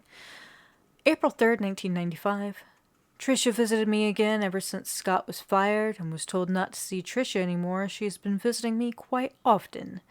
Not only is she angry at Vivian, she's also annoyed with Scott, saying that Scott is avoiding her. June 28th. I visited Mom today. Her cancer has relapsed. After her tumor disappeared 2 years ago, no one expected it to return again, especially this quickly. Mom looked fine and seemed to be getting used to the hospital visits. Dr. Johnson said the chemotherapy sessions are needed due to the late-stage cancer, and that she would need my support more than ever. Upon leaving, I saw Scott talking with Dr. Johnson. They looked serious. I wonder if Scott found a new job after being fired. Okay, so, time out. Just a bit of context. June 28th is the last day that Dr. Johnson checked in at the hospital. He was found 15 days later, drowned in his car. So, Scott was the last person that Dr. Johnson spoke to, apparently, in person. And he was the last person that Vivian spoke to in person. So even though I don't think Scott killed them, I still think that it's really, really suspicious. July 12th. Dr. Johnson's body was found near Cherry Creek Lake today. Police came and interviewed Vivian. Apparently, she was seen with Dr. Johnson a lot. Vivian was heard with her voice raised at the police during the interview. Tricia got frightened and locked herself in her room. I don't know what is going on. July 15th, 1995. Police came to my house to interview me again about the death of Dr. Johnson. I'm so tired of all that has happened recently. October 27th, 1995. Scott came back with Father Matthew today. Their lawyer came too. Reporters were waiting at the church, asking why they would allow a killer back to Painscreek. Tricia came back from the hospital. I was desperate to see Scott. When Charles and Bernard stopped her, she broke down in tears. What can I do? So, this would have been about the time that, one, this was just a few days before Vivian's death. Two, this was just a few days before or after, I think, Scott's trial. So, interesting. More information about the case.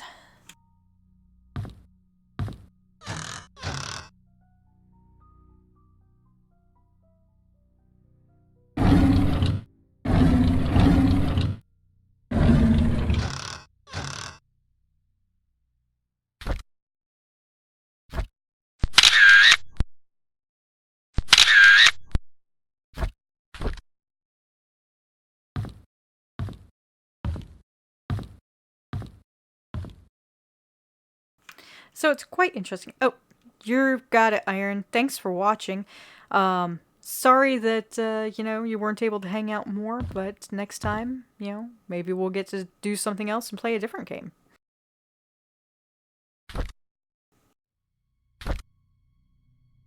Ooh, yet another journal. Friday, January 12th, 1990. We went cycling today. Scott said he can ride faster than me. Of course, that isn't true. So we had a competition, and Trisha was our referee. We set the goal line to be the fence in front of the river. I was winning until we almost reached the finishing line. I braked to prevent myself from crashing into the fence, but Scott didn't brake. He pedaled harder as he approached the goal. I yelled at him to stop, but he did not listen. By the time he crossed the line, it was too late. Brakes did not stop him in time. His bike hit the fence and he was launched into the air, landing on the rocks by the riverbank. I ran to him. There was blood coming from his head and scratches all over his arms and legs. Trisha came up to him and tended to his wounds. She seemed to be sobbing, even though Scott was the one bleeding. I think I'm hurting more than him. Oh yeah, Derek had a complex, by the way, about Trisha. Wednesday, March 14th. While cleaning the garage, Charles approached and asked if I would like to be his chauffeur. He said his current driver wants to spend more time with his grandchildren and is planning to retire. I have by the end of this week to decide. It's a good opportunity. I'd get a raise in salary and I'd get to travel around the country. I think I'll say yes. April 1st. Trisha came today and suggested we make our very own time capsule before I start my new job. I thought it was a good idea. We buried the box near a big stone in the cemetery. Before leaving, we made a promise to each other that we will open it up in 10 years. Well, fam, it's almost been 10 years. It's 1999. May 16th. I had a chance to walk around New York today. As I went into a bookstore, I remembered how much Trisha loved notebooks. There was one that was really cute. It was a bit expensive, but I think she will like it. I should surprise her by giving her the notebook on her birthday. I didn't expect to be traveling this much as driver. On one hand, I miss my mom. On the other hand, I get to stay in nice hotels. I guess it's not a bad deal. Charles treats me very well. He even gives me extra allowances on these trips. Maybe I'll get something nice for Mom next time. Saturday, September 29th, 1990. We went hunting near the river. According to Scott, there's a nest in the drain hole that sometimes has eggs. I told him it was dangerous, but he assured us that it's fine. So off we went. Sure enough, there were eggs. I didn't know what eggs there were and decided to stay a little further away. Scott started collecting them when I noticed something moving. Trisha was able to shout out that it was a snake. I stood there frozen, not knowing what to do. Scott turned and saw the snake. He then spread his arms out and slowly walked backwards. Trisha was behind him. He extended his right hand with a stick towards the snake and slowly placed the bag of eggs on the floor with his left hand. Then he reached me. He grabbed my arm and said, "Run!" We all ran, screaming our lungs out. I think that was the fastest I ever ran in my life. November 5th, 1990. I miss the old days when it was Trisha, Scott, and myself hunting in the back of the woods, playing by the lake. It's not that I don't appreciate what Charles has given to us, such as the house we live in and our jobs. I just miss the time when we were young and carefree. We would go anywhere and nothing would stop us. I miss Trisha. December 23rd. Why doesn't she realize that I like her? So just like the butler, he has an issue with loving a woman who does not love him back. Okay.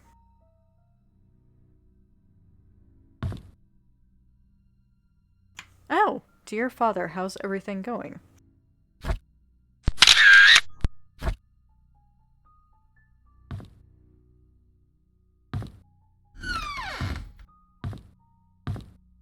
This must be Wanda's room.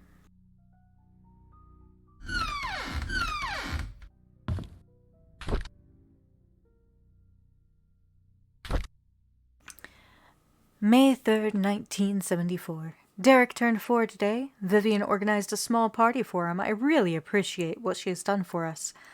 After blowing out the birthday candles, I asked him what he wished for. He said, "I wish to see Papa." I did not know what to say to him. I could not tell him that his father left us. August 22nd, 1974. Vivian is being hospitalized for mental instability. Dorothy has asked me to care for Vivian while she remains at the hospital. I wonder how Vivian must be feeling right now, knowing that she might not be able to conceive anymore. Magdalene wants a boy to continue the family line. Not being able to have children anymore will be devastating for Vivian. I pity her. October 9th, 1974. I just can't stand Sophia. She's not that pretty. She barely working here a year, and the others already serving her hand and foot. She's just here to take advantage of the Roberts family. I don't trust her. I wish that she'd disappear. Or wish she'd just disappear. So we now know that Wanda didn't really like or care for Sophia and could potentially have been involved with her disappearing. So, interesting.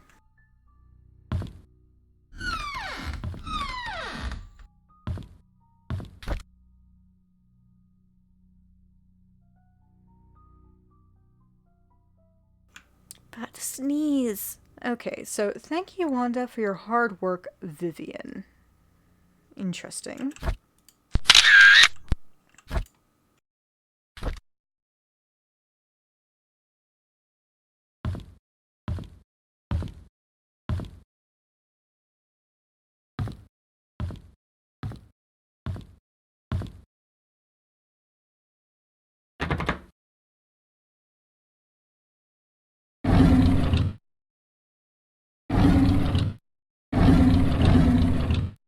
So I need a tool to fix this, eh? So what tools do I have in my inventory right now? I've got a Slim Jim. That probably wouldn't do it. I've got a hammer. I doubt that would do it, but I guess we could try. Oh, it says used for fixing broken drawers. Okay. Yeah, there we go. January 24th, 1981. The school called. The principal told me that the kids have been calling Derek names, saying that he's a bastard child. I know that Derek wants to know where his father is. I don't know what to say to him. 1981, February 20th. School called me again and told me that Derek poked a bird's nest till it fell off the tree. After that, he stoned the chicks to death. This resulted in him being suspended from school for a week. Principal asked if Derek had suffered any kind of trauma that would cause him to act like this. I could not tell him that Derek witnessed Sophia being killed. Oh shit! Okay. When he was only 5, when that happened. May 11th, 1981.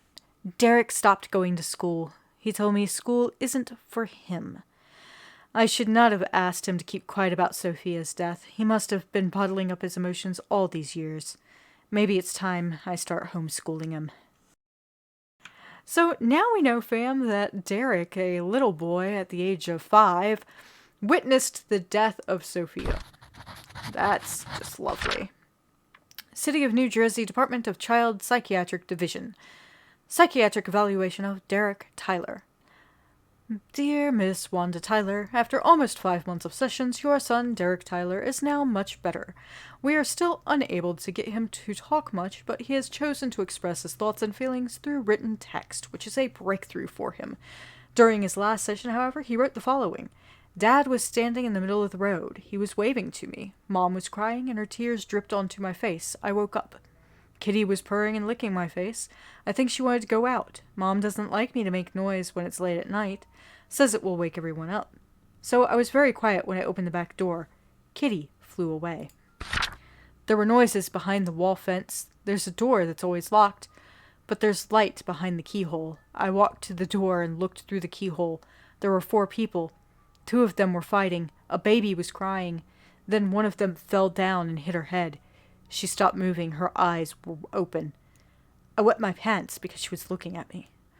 Derek has since been very quiet. We haven't been able to grasp fully if what he wrote was real or imaginary. Nevertheless, we are very concerned with the situation. Kindly get back to us so we can discuss further steps in helping him. Catherine McDowell, Head of Child Psychiatric Department.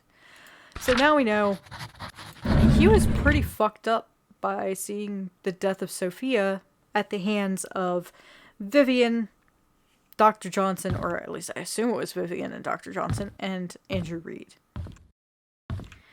Wow.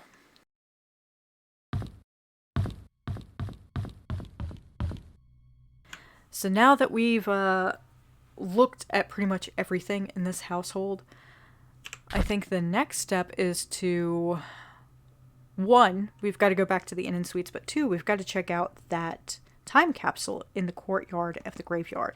So let's go there first, and then we'll come back.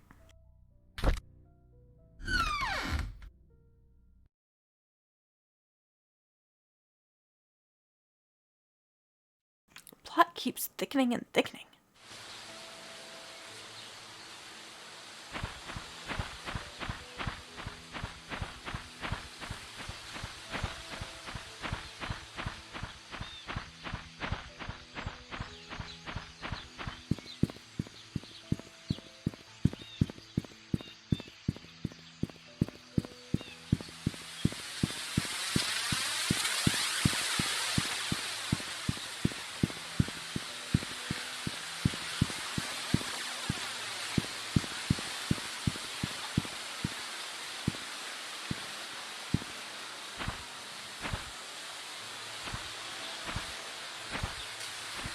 Okay, so I don't have the keys to Oliver's to get the shovel to dig up this area. Because I know for a fact that Oliver has a shovel. It was in a recording that we listened to in the Courtyard Inn and Suites. So I guess we have to go there and see if we can't figure out what's going on. And then come back. Because I guess we can't dig up the time capsule until we have a shovel.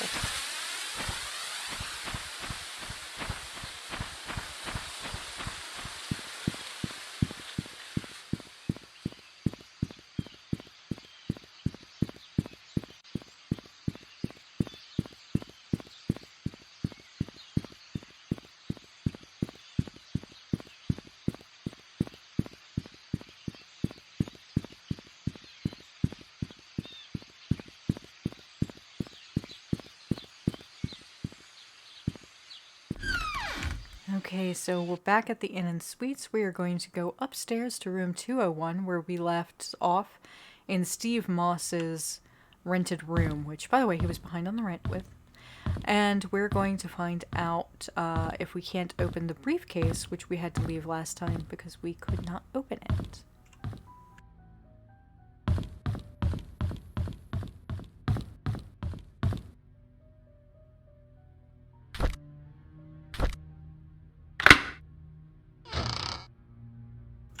Lovely.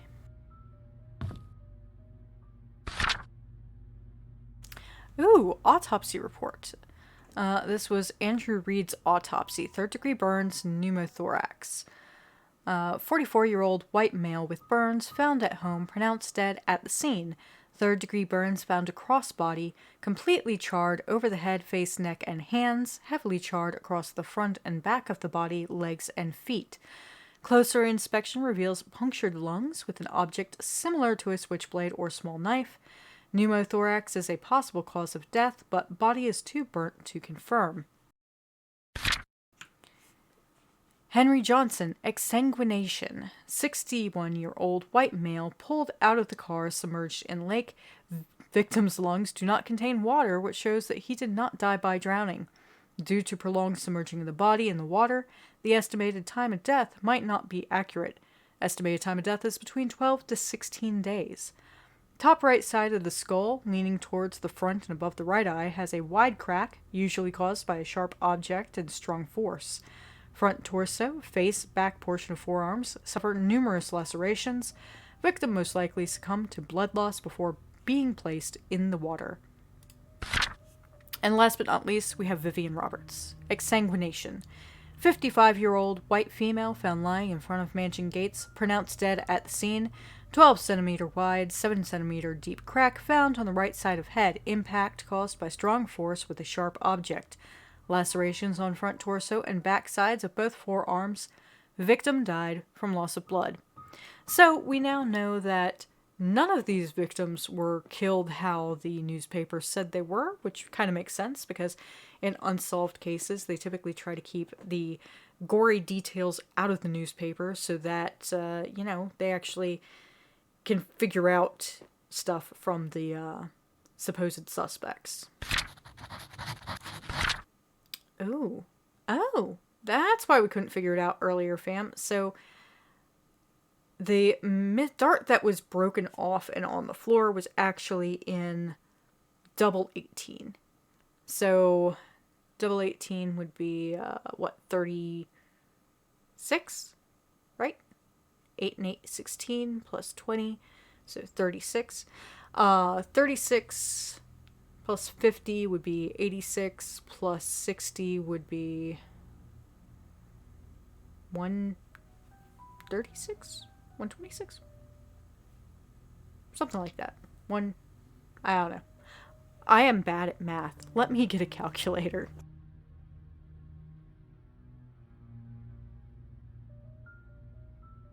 Not really bad at math, it's just been working all day, so my brain is kind of fried from doing math.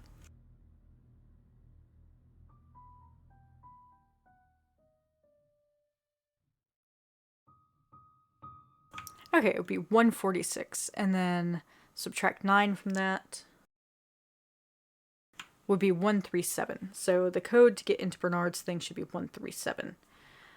Well, I guess we'll go back and get that later. Let me take a picture. Hey! Okay. Code for Charles' safe in the gallery is Vincent's birthday. How could I have not known about that? Call Sheriff James, check his file, 7741. So I need to go back to the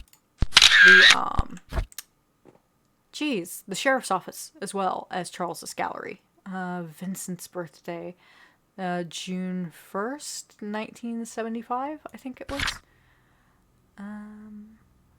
That's all it's in there. Let me see if the coroner's report. Yep, is in there. Good. Okay. I guess now we need to decide where we go next. Do we go to the sheriff's office? I mean, we're really close to it. So let's go to the sheriff's office. And then we can go back to Bernard's. Then we can go back to the mansion.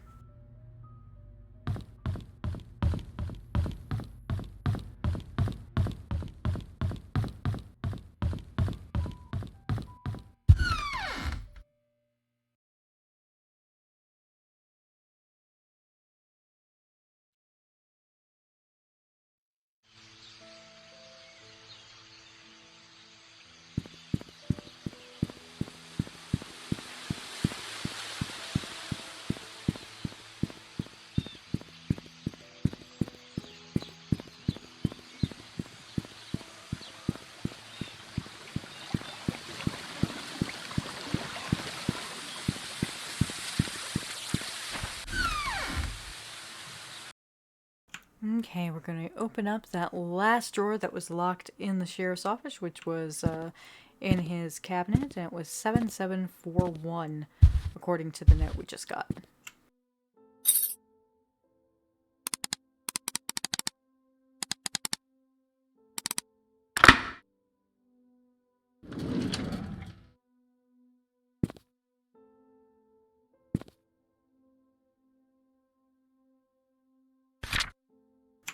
Okay.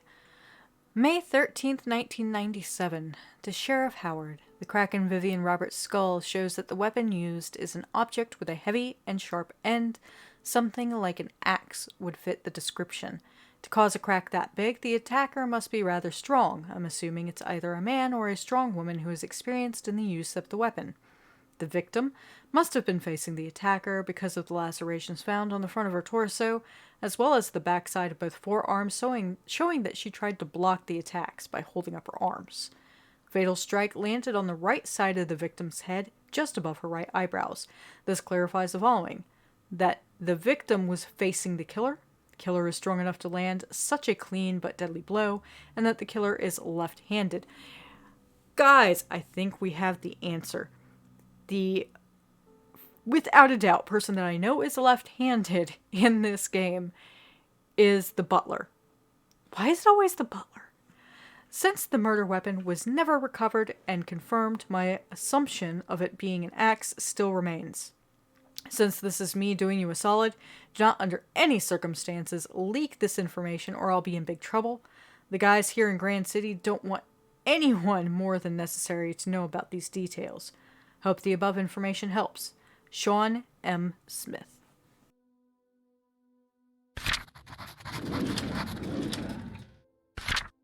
Vivian Roberts murder case record of alibi. Interview record. July 25th, 1995, interview to Charles Roberts. I wasn't here when my wife was killed. I left for New York on July 18th to attend a conference meeting that was supposed to last for 3 days. I was supposed to have been back on the weekend, on the morning of July 20th. However, I received a phone call from our butler, Bernard, informing me that Vivian had been murdered. I could not believe what I had heard. I cut short my trip and immediately came back to Painscreek. Recorded July 25th, 1995, interview to Matthew Brooks. There is an annual religious gathering event in Hartfield where pastors from different churches in our state's vicinity meet and discuss what we can do to help our society. The event started on July 18th and ran for 5 days, so it ended on July 23rd. I represent Painscreek Trinity Church at the event. Our church can confirm this because we had to cancel our Sunday service that week. Getting juicy, okay? More and more information. Here we go. Bernard Hopkins. I was preparing for the fundraising event when I felt sick. However, there was no one who can really do my job, so I kept working. At about 9 in the evening, I felt too sick to continue, so I bid Vivian goodnight and headed back home. Dorothy Patterson saw me leave. No, there's no one else that lives there. I live alone. So he had no alibi. He's left-handed. There was an axe and a knife missing. We found a knife in his study, in the floor, with blood on it. Anyways, recorded July 25th, 1995, interview to Dorothy Patterson. Yes, Bernard was not feeling well that day, so he left slightly earlier than usual. However, he finished his work before he left. When I saw how sick he appeared, I wondered how he could have kept on working. Well, I guess that's why the Roberts family trusts him so much. Me? I was around the mansion most of the time, either preparing the food or making sure that the other maids were doing their jobs. Fundraising event, which was to be held the following day, was important to Vivian, so we were all making sure that everything would be perfect. By the time Mary left, it was already past midnight. I locked the doors and then went home myself. No, I live alone. So she doesn't have an alibi either. Interview record. Mary Martinez. My name is Mary Martinez. I have been working in the kitchen for the past few days for the upcoming fundraising event. Jimmy's Bakery was supposed to deliver the cakes, but a few days before the event, they called to inform us that they can't make it. Suddenly, I was in charge of the cakes. I was so mad because we didn't have much time, and this event was supposed to be extremely crucial for Vivian's business. But after hearing that Vivian was murdered, all my anger and work just sort of became irrelevant. Wait, okay. She heard that Vivian was murdered? She supposedly is the one who found the body. What? Okay, well, I guess we'll figure that out. Anyways, Derek Tyler, July 25th, 1995. I remember dropping Mr. Roberts off at the airport on July 18th around 2 p.m. I was supposed to come back after that to drive around for Vivian, but she told me to take a break, since I haven't had a day off for quite some time. I decided to visit a friend of mine who was moving upstate to West Dakota. What sort of friend? An elementary school buddy that used to live here, but moved when he received a scholarship. I stayed at his place for a few days before coming back to Painscreek. Yeah, he can vouch for me. I have his number at home. I can give it to you later. Derek never gave him the number. But Derek also was a strong boy. I don't know if he was left-handed or right-handed, but he was also a strong boy. My question is, it says here, after hearing that Vivian was murdered, all of my anger and work just sort of became irrelevant. Mary Martinez, she supposedly was the one to have found Vivian's body. Like, if I pull up my journal, it would have been a newspaper clipping about Vivian Roberts' death. It says here, Vivian Roberts, wife of ex-mayor Charles Roberts, was found dead in front of her home at 1 Maple Drive, Painscreek at 7:15 a.m. Mary Martinez, a maid currently working at the mansion, was retrieving the morning paper when she saw Vivian's body. What? She saw Vivian's body? Then how did she hear about... Anyways, whatever.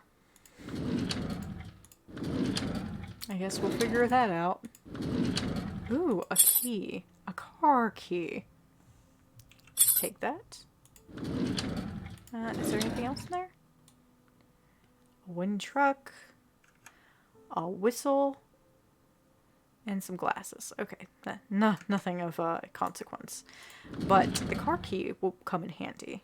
Because I think that's to the car right outside of Anne's courtyard, which would be the car for Steve Moss. There was still the glove box that we couldn't get into, so let's see if we can get into that and then go from there.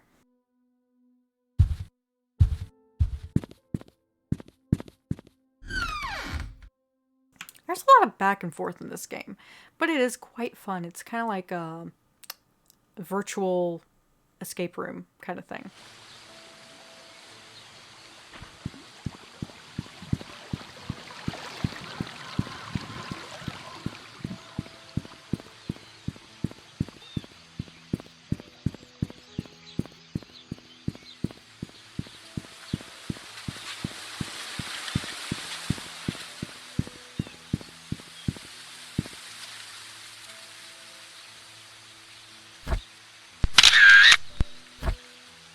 Here's a bloody handprint. How did I not notice that earlier?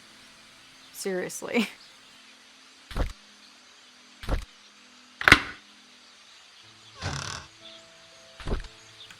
Ooh, another journal from Steve Moss. My head hurts, my tire's flat, and the phone's not working. Is someone trying to stop me from leaving Painscreek? Am I close to discovering something? Oh god, I thought he was the one. I was wrong. He's not the killer, he's not. Okay, wow. I have no clue what that's talking about. Oh, I should probably take that, shouldn't I? So, now I have no clue what's going on. But we're getting closer to figuring out what the heck's going on. Let's go ahead and open up the lockbox in the courtyard, since we now have the lockbox key.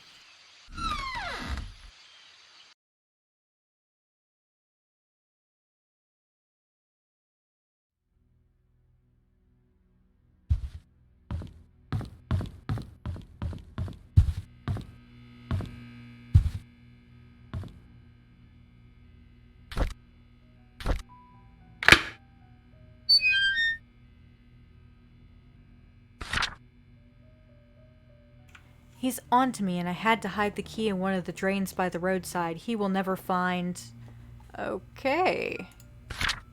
A journal. Let's read this. 5/1997. Ever since I received the messages and the key, I've been following this anonymous person blindly. What a fool I have been. I need to revisit my investigation notes and see if I have missed something important. 5/21/1997. I looked through the alibis recorded by Sheriff Howard. There were 6 interviews: Charles, Matthew, Bernard, Dorothy, Mary, and Derek. Then I noticed it. One of them is lying. It was recorded that there was an event, yet I remember reading somewhere about it being cancelled. Where did I read it again? I can't seem to remember. Oh my god. I've just realized that the E in all of the killer's messages is slightly off in comparison to all the other letters. If I can find that typewriter, I can find who killed Vivian. Okay, so let's take a look here. What's this last item? What's the button for? Oh, there is a button there. Where is this at? It's a bookshelf with some sort of lamp. Where have I seen those? I don't know. But I guess we'll find out soon. Okay, so real quick, let's take a look at my pictures here. So let's see.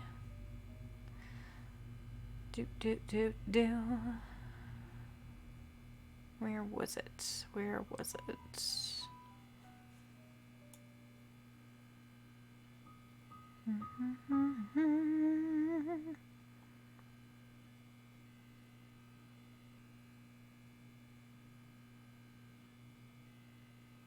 I am really searching for this wherever it is. Let me scroll all the way down. There we go. Typewriter.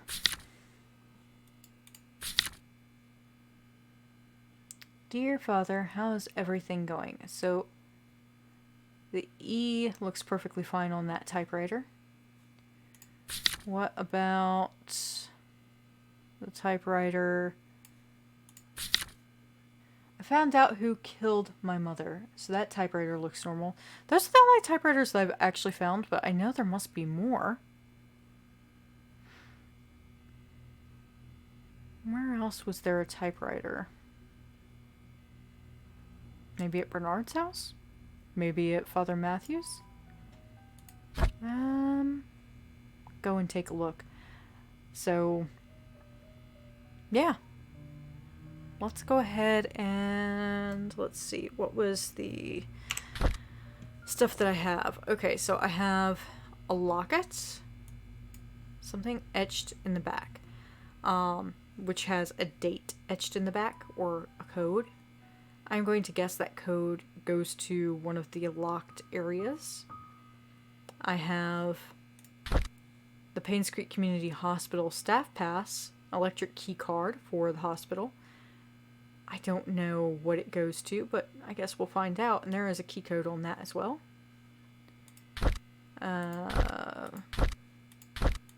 Something really else that is super useful. So let's see what we can find out going back and tracing our steps again.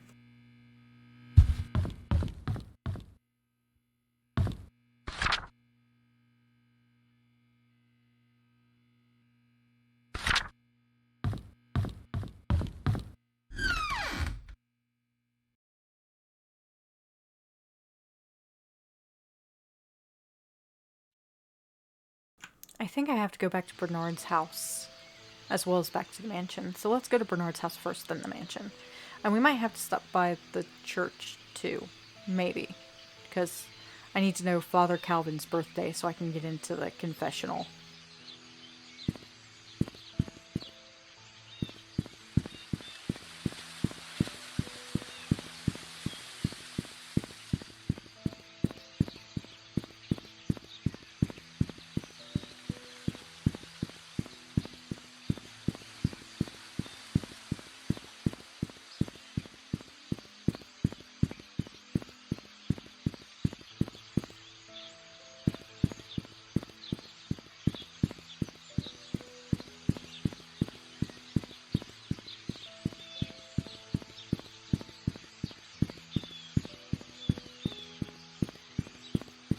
Got a long way to go, and it's your time to get there.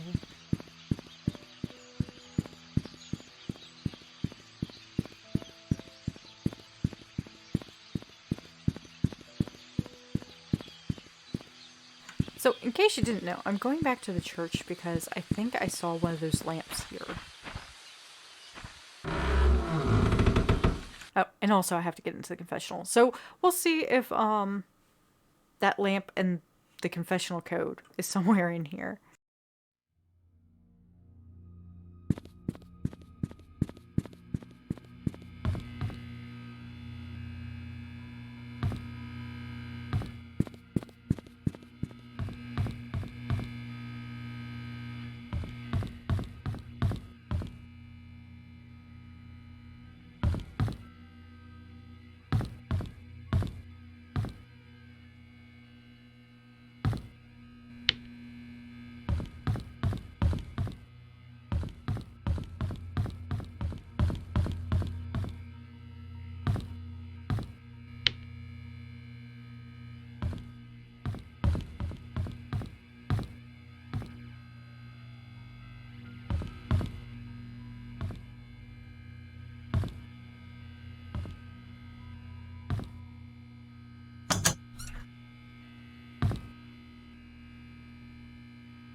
Okay, so there's a button that needs a key. I'm guessing this is a door.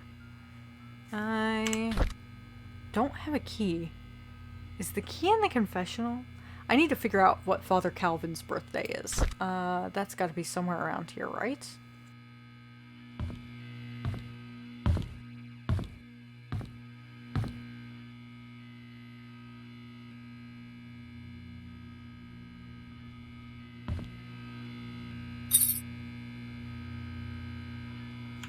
still don't know what this code is.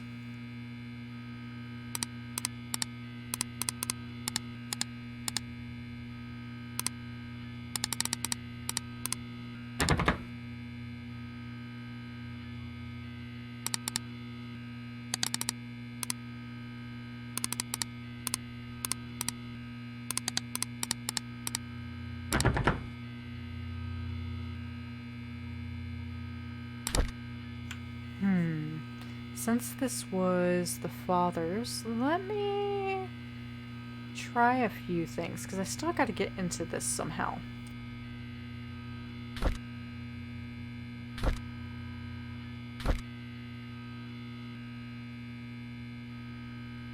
Okay, maybe... Let's see. February 25th, 1971. May 2nd.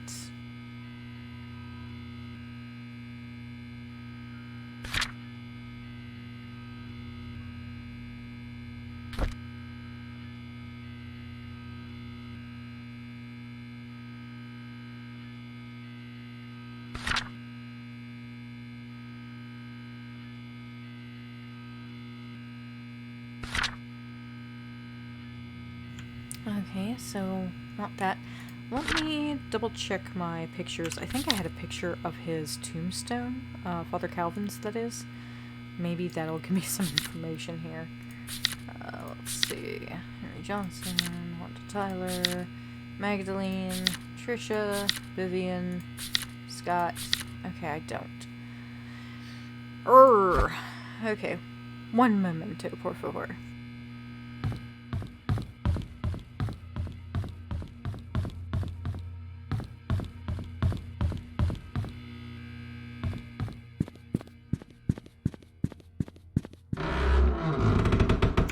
Gonna go back to the cemetery and see if I can't find the tombstone for Father Calvin.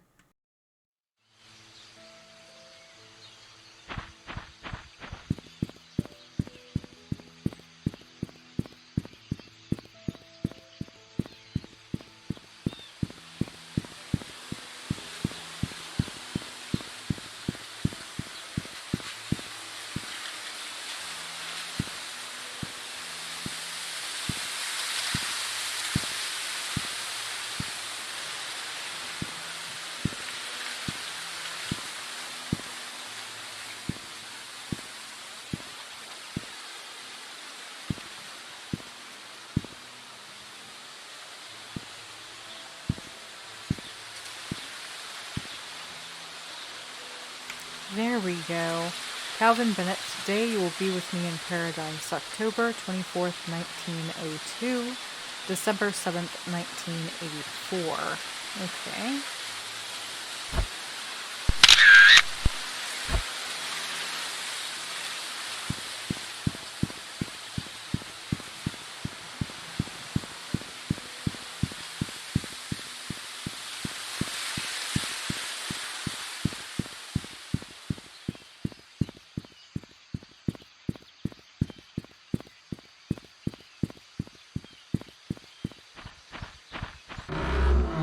So now, theoretically, we have the code to the bottom of the confessional. We can go from there. I still don't know the code for the desk that is in Father Matthew's room, but I guess we can find that later, right?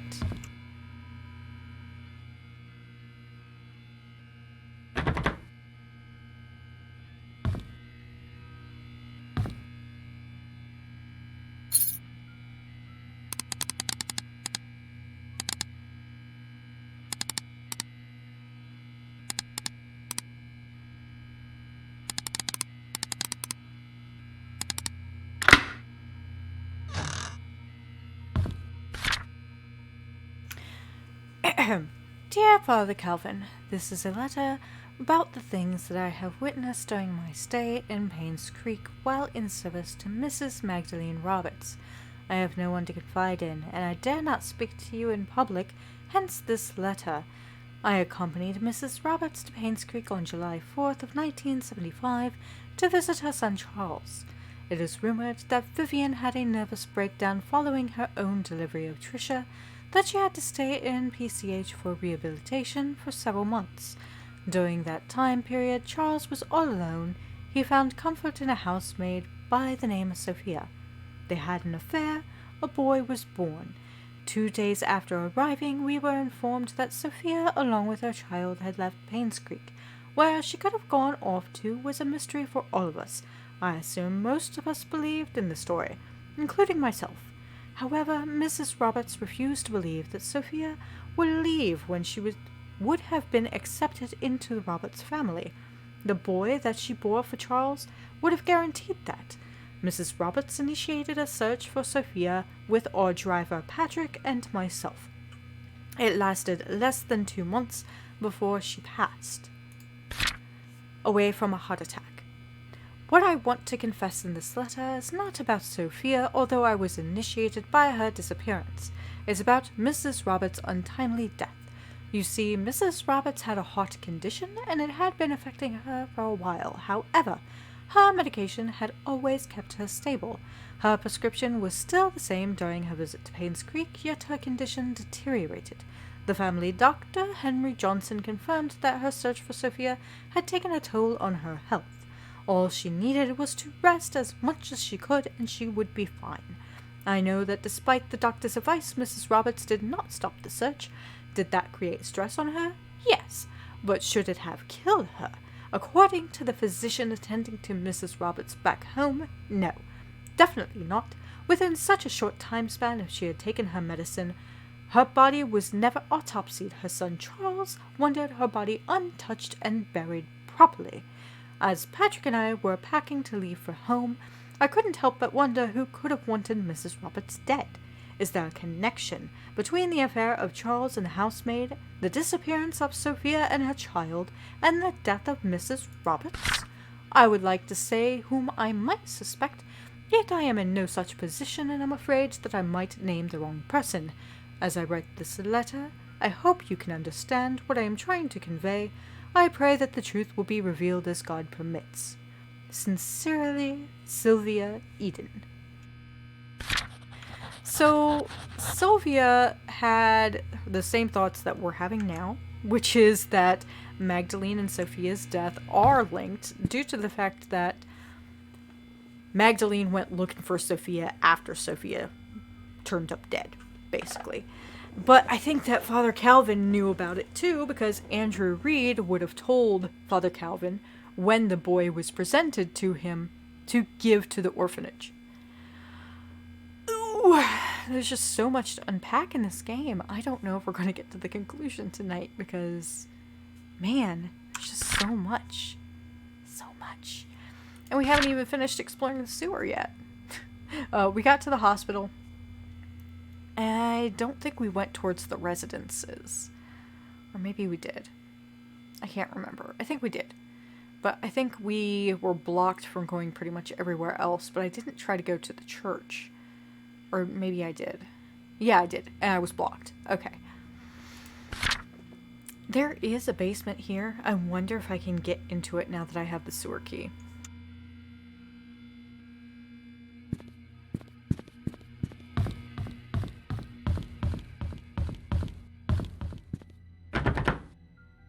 That's a negative, Ghost Rider. I cannot get into it, even though I have the sewer key.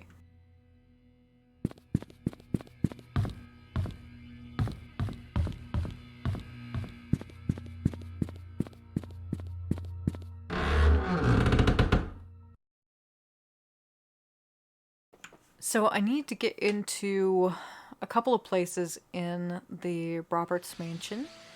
And I do think I need to try to get into the desk of Bernard.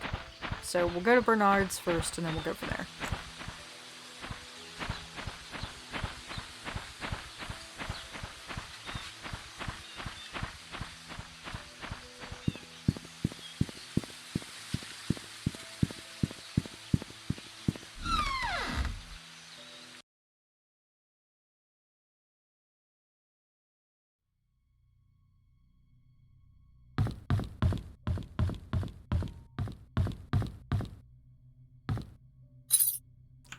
What did I say the number was again? Let me pull up my calculator. Do I still have it up? No. Let me open it again then, and we'll see if we can't figure out what it is. So, 20 times 3 plus 36 plus 50 is 146 minus 9. Would have put it at 137.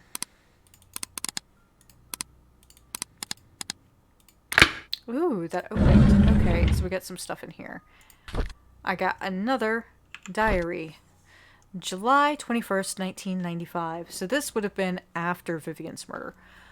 When the police reported that Vivian was murdered, I was floored. I still don't know what to do. My mind is blank. All I can think is, how did it happen? How can Vivian be dead? July 23rd, 1995. Everyone's mourning about Vivian's death. People are coming, or calling in, to express their condolences. Charles hasn't been out of his room for days, and Trisha's crying her heart out. Dorothy has been assigning busy work to all the mansion employees, hoping that it would take their minds off Vivian's death. Samuel, our security guard, has been reviewing all the tapes of the past 2 weeks for any suspicious activity. I wish I could be of any help. July 27th, 1995. Scott was apprehended for the murder of Vivian. Is that true? No one would have thought of that. I could never, ever believe that Scott would be capable of killing someone, let alone Vivian. Yet it makes me so mad I feel confused. September 29th, 1995. Trisha was admitted to the hospital today. She had a nervous breakdown after finding out that Scott could be her mother's killer. Her condition has been getting worse over the past few weeks, and no one has been able to properly help her. Charles finally decided to seek help from the hospital. October 27th. Matthew never believed that his son killed Vivian. He hired some fancy lawyer to defend him. Scott's been released on bail today. It's beyond ridiculous. I don't think Scott should have been released at all, despite the insufficient evidence. He killed Vivian. I know that he's guilty. Everyone knows it. They should have gone ahead and prosecuted him. November 1st. The maids were cleaning the mansion when they found some stuff belonging to Vivian. A key and some stationery. I asked Charles what he'd like to do with them, but he told me to take care of it myself. I brought them back to my place. November 4th. Vivian's death has caused lots of grief to everyone, especially Charles. After hearing how heartbroken Charles was 2 nights ago, I can't bear to see him suffer anymore. Scott should pay for what he did. Okay, so I think Bernard killed Scott. I don't think he killed Vivian. I think he killed Scott. Let's see. Ooh, it's a desk key for something somewhere. Okay. What has a desk that needs a key? Damn it. Why is everything so convoluted?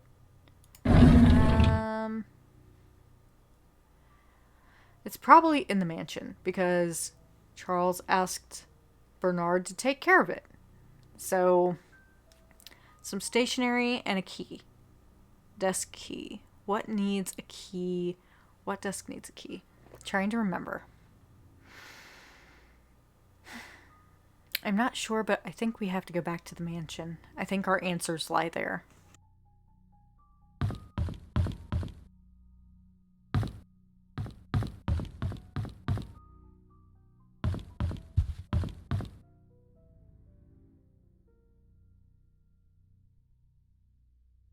I keep coming back to the fact that there's an axe missing. Even though his journal reads like he didn't kill Vivian.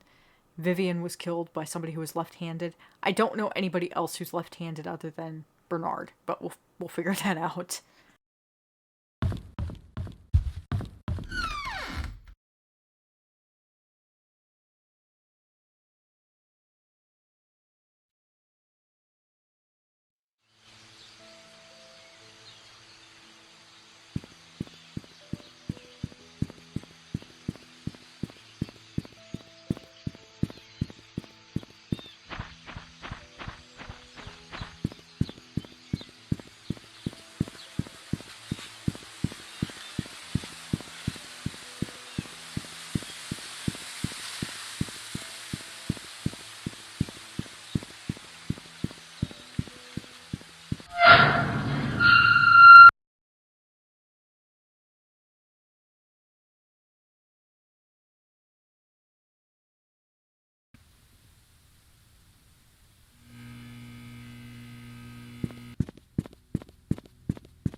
Okay, so I'm back here because there is this lock, which I have not solved yet.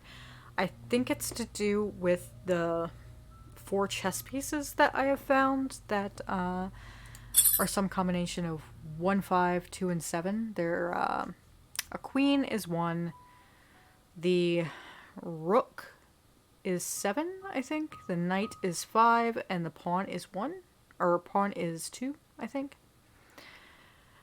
I'm not entirely sure what order it's in, but 1, 2, 5, 7, which would be an illogical 1, obviously does not work. But let's try 1, 2, 7, 5. No. 1, 5, 7, 2. Nope. 1, 2, or 1, 5, 2, 7. Nope. 1, 7, 2, 5. Nope. 1, 7, 5, 2. Nope. 7, 5, 1, 2. Nope. 7, 5, 2, 1. Nope. 5, 7, 2, 1. Nope. 5, 2, 7, 1. Nope. 5, 2, 1, 7. Nope. Okay, so we'll have to figure this one out some more. So let's see. I had the queen was 1. It was the white queen. So judging which positioning you look at on the board, it could be that the rook and then the knight, then the queen, and then the pawn. Maybe. So 1 second. Where is it? We're down here. Okay, so the pawn is 2. So if that's last, okay. Let me double check my notes. Give me just a second, fam.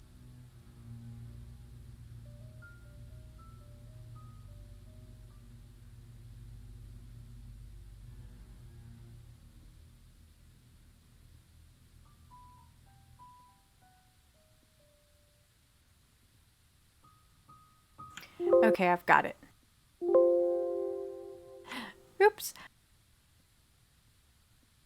I have got it. So it looks like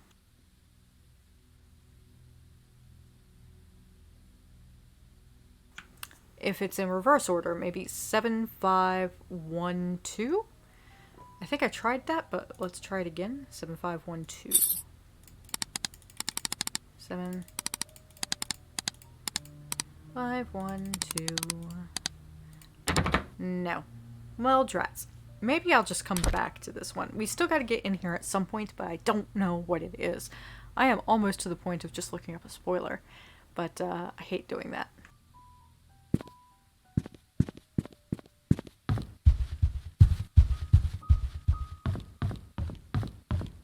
Moving on to the next mystery, by the way, is this way.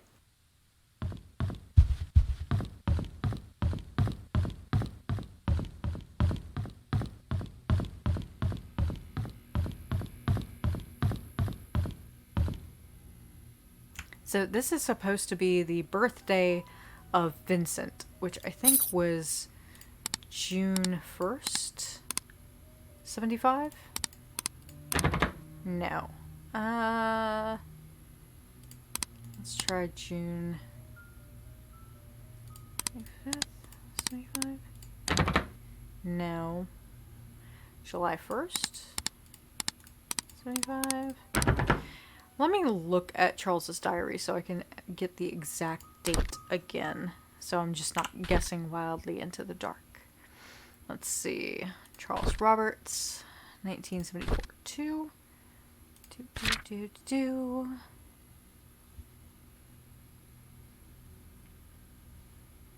Da, da, da. Called Vincent Roberts, July 6th. So. Da, da, da. Let's see if I can find another one. Oh, goodness. Goodness, goodness.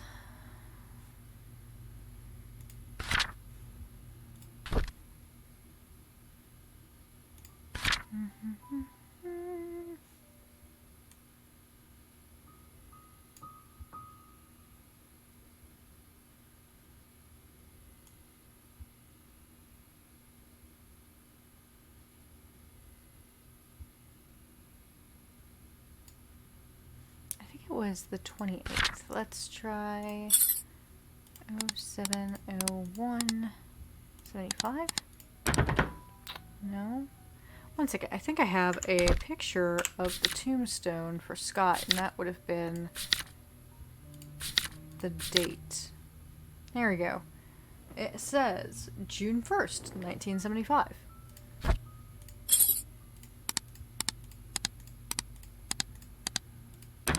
But it doesn't work.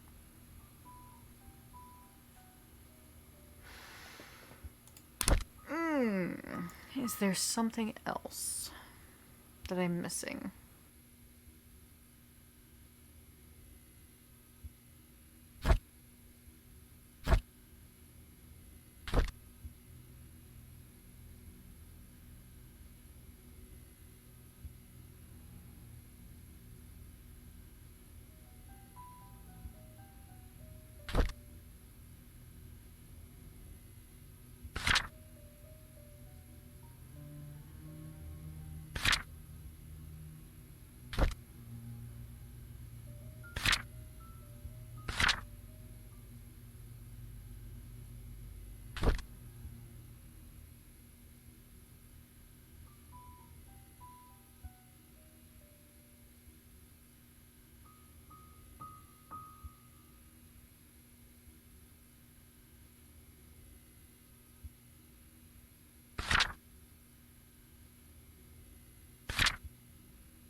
And pardon if this is a little boring. I'm just trying to go back through everything I found to try to figure out what I'm missing. There's got to be something I am missing to get into these areas, because what am I supposed to do here? Code for Charles' safe in the gallery is Vincent's birthday. Vincent's birthday, I think, was 06 25 maybe? No. June 15th, 75? No. Okay, one second. I am going to look at my written notes to see if I can't find anything in the handwritten version. Got so many notes on this game. It's just wild.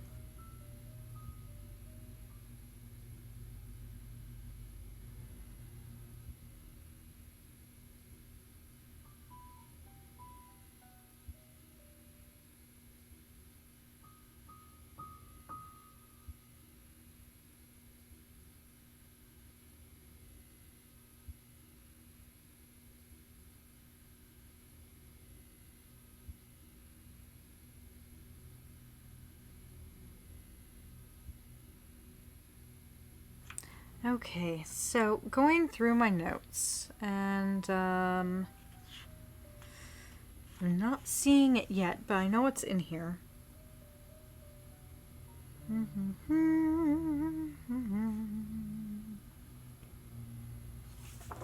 It's gotta be in here. It has got to be here.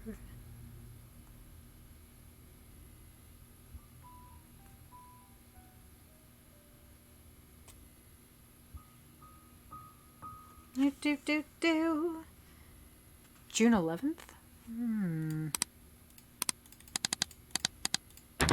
Nope.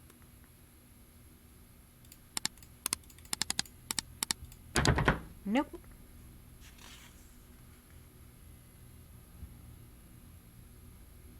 June 28th? Thought I'd already done that, but no.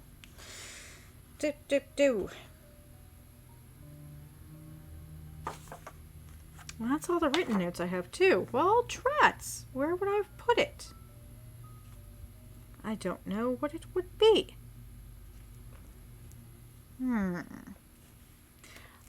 Let me go to the mind map. Sorry for the boring portion of this stream, everybody. While we're doing this, how is everybody doing?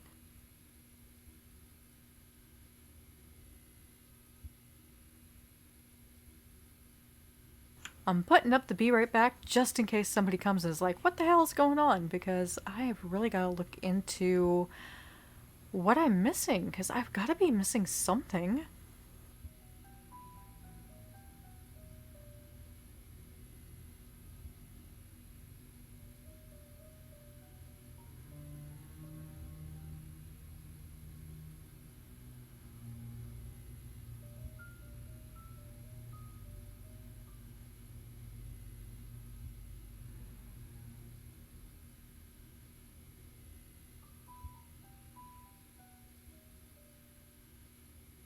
Pulling up the mind map now.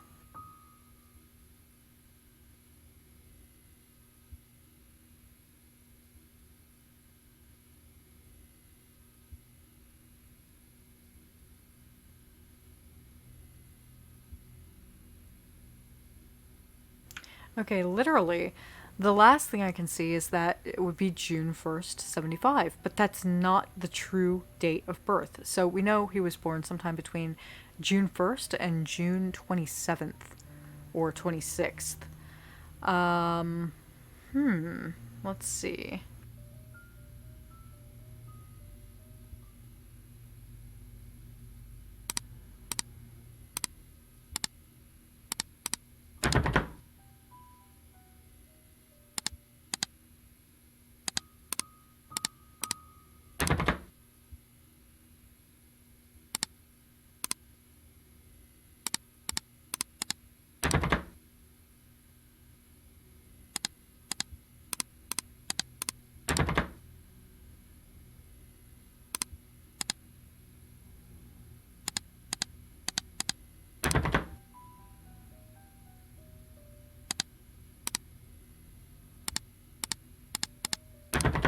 And yes, I realize I'm going about this literally the most painful way possible.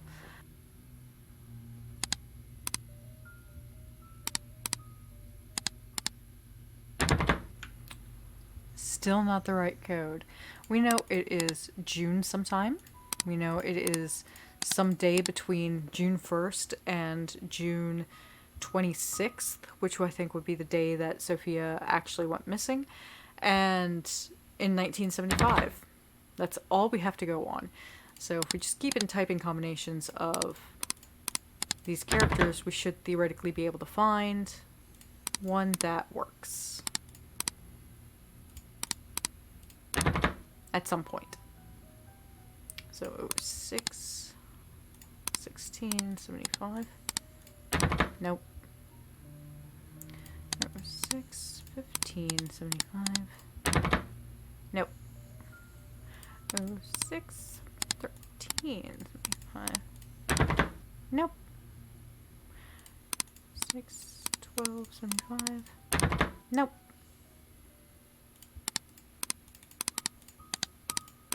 Nope.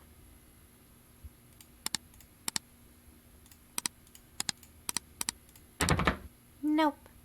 Getting really close to the single digits again. 975. Nope.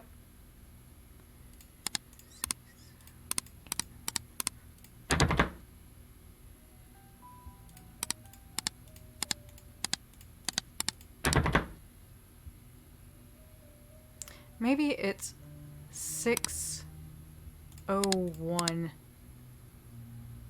Oh, no. 061975. No. Ah! I am, like, really having issues here.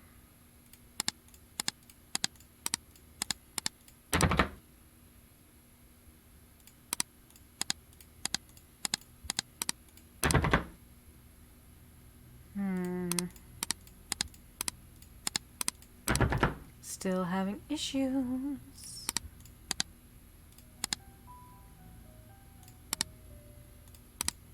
I think we're literally have tried every combination of what it could be. Maybe 6/1/1975?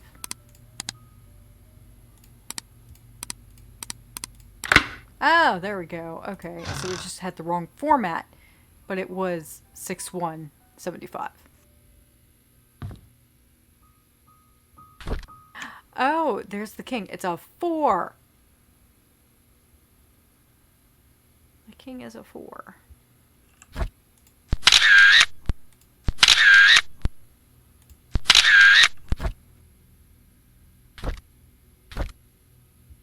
It's another journal. Let's read it. July 31st, 1995. Cannot believe that Scott killed my wife. It's been spewed all over the media. How? Why? He loves Trisha, and I treated him like my own son. It doesn't make any sense. August 13th, 1995. I visited Scott today. I asked him why he would kill Vivian. He did not answer, but simply looked down on the floor. I wanted an answer so desperately that I nearly rattled his neck. Does he even feel any guilt or remorse for what he's done? How can he not say anything? October 22nd, 1995. I visited Scott again today, knowing that he will be released soon. There just wasn't enough evidence to pin him. He looked thinner than before, but I didn't care. I wanted to know why he killed Vivian. When I asked, he stared at me. I was so angry that I yelled at him. I was about to leave when out of nowhere he said, "I pity the ignorant." What the hell does that mean? November 2nd, 95. I got drunk last night at the inn. Scott is now a free man. I think I babbled about how much I despise Scott and what I would do to have someone get rid of him. Did I really say that? How did I get home anyways? Oh, right. Bernard was with me. He drove me home. I think Bernard killed Scott for Charles. And Charles didn't even know that Scott was his son. First National Bank routing number, account number, email password, study room desk hint, chess pieces, king, knight, queen, bishop. So, should be the king, the knight, the queen, and the bishop. I don't have the bishop yet. I guess we'll have to find it. What is this? Codicil to last will and testament of Randall Lewis. I, Charles Roberts, being of sound mind, declare this codicil of my last will and testament dated July 1st, 1975, effective as of today, June 21st, 1975. Article 6b of my will should be modified to read, should a boy be born in the Roberts family, that is of direct lineage to Charles Roberts if he is the eldest son and no others contest, he shall inherit all of the family's fortune upon Charles Roberts' passing. The sole condition to this is that the son must be at least 25 years of age. Article 6a of my will shall be stricken in its entirety. Firstborn child of the Roberts family shall inherit 50% of all the family's fortune should Charles Roberts pass away. Article 11 shall be added to my will and shall read, Vincent Roberts, born of Charles Roberts and Sophia Miller, on June 1st, 1975, in Painscreek, NL, shall be officially acknowledged as a new family member of the Roberts family effective July 1st, 1975. Well then, he actually did codify the will. That means, literally, if Charles had died, Scott would have inherited as soon as he turned 25. Goodness. I still have to find a bishop. I haven't found a bishop. And I don't know how to get into Father Matthew's desk, and I don't know how to get into the desk that I have a key for. I have a key for a desk. I don't know what desk it's for.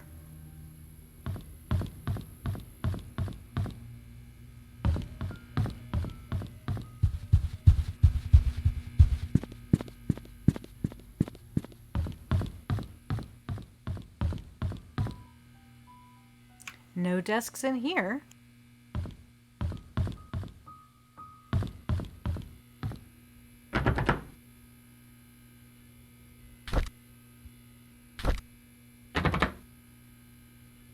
Was worth a try. It's definitely not for this.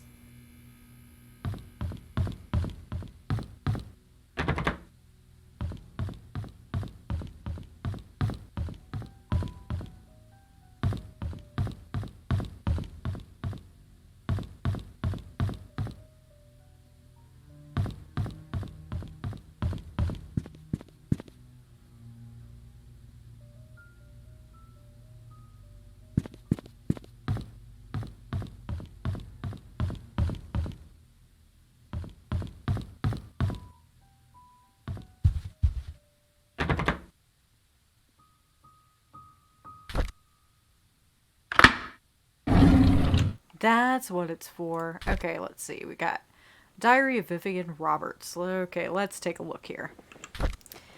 January 2nd, 1995. Although we live in the same house, Charles and I have hardly spoken to each other, and I know that he's been feeling guilty ever since his affair, but that was 20 years ago. It's high time I forgive him out loud. Next, I need to work things out with Tricia. I've been objecting to her relationship with Scott for quite some time, and in doing so, Tricia has been avoiding me. I haven't been a good mother, but I want to be there whenever she needs me from now. I just want things to go back to the way they were. January 12th, 1995. The agency has arranged for a new guy to help me. His name is Owen Smith, quite a young man from what he has accomplished. During our meeting, Owen asked me many things, as if he was investigating me, or interviewing me. The brief introduction turned out to be hours long. However, by the end of it, he said he has everything he needed and will get things moving right away. I have a good feeling about him. Owen called to meet with me today. He had the papers ready for me to sign. He said that the location of the exhibition has been approved. All we need is the down payment. That's great. I signed the papers almost immediately. After that, I informed our accountant, Helen, to transfer the money from the Roberts Relief Funds, since the hospital won't be needing it for a while. Owen's been a great help since he brought up the idea of an art gallery for the public. I'm not sure if things could have gone so quickly if it had been in some other agent. I owe him that much. The art gallery will open in 3 months. I'm so excited about it. We have received most of the artwork from the contributors and artists. All I need is to ask Charles if he would be willing to donate some of his paintings. If this exhibition succeeds, it would be good for us and for Painscreek. I haven't felt this alive in a very long time. I have a purpose now. This was June 17th, 2 days prior to... Oh, no. She died July. So this would have been right after the death of Andrew Reed. Interesting. Very interesting. Oh, but I feel that for now, until I review my notes more, I'm at a dead end. And with that said, I think we're going to log off here and come back to this in the morning. Or not the morning, I have work. But sometime this week, we'll come back to this. Maybe Thursday or Friday. Hoping that tomorrow we will be streaming with Grumpy Hackers like we do every Wednesday night. Well, every other Wednesday night. So if you are interested in a bunch of grumpy technical hackery type people talking about random goings on in the world of technology and recent events, then please join us on the Grumpy Hackers channel tomorrow, Wednesday, for what will be hopefully something interesting and fun. And with that said, thank you, everybody. I hope you had a good time. I know I did. And I will talk to you all later. Have a great, lovely, wonderful night. See you next time.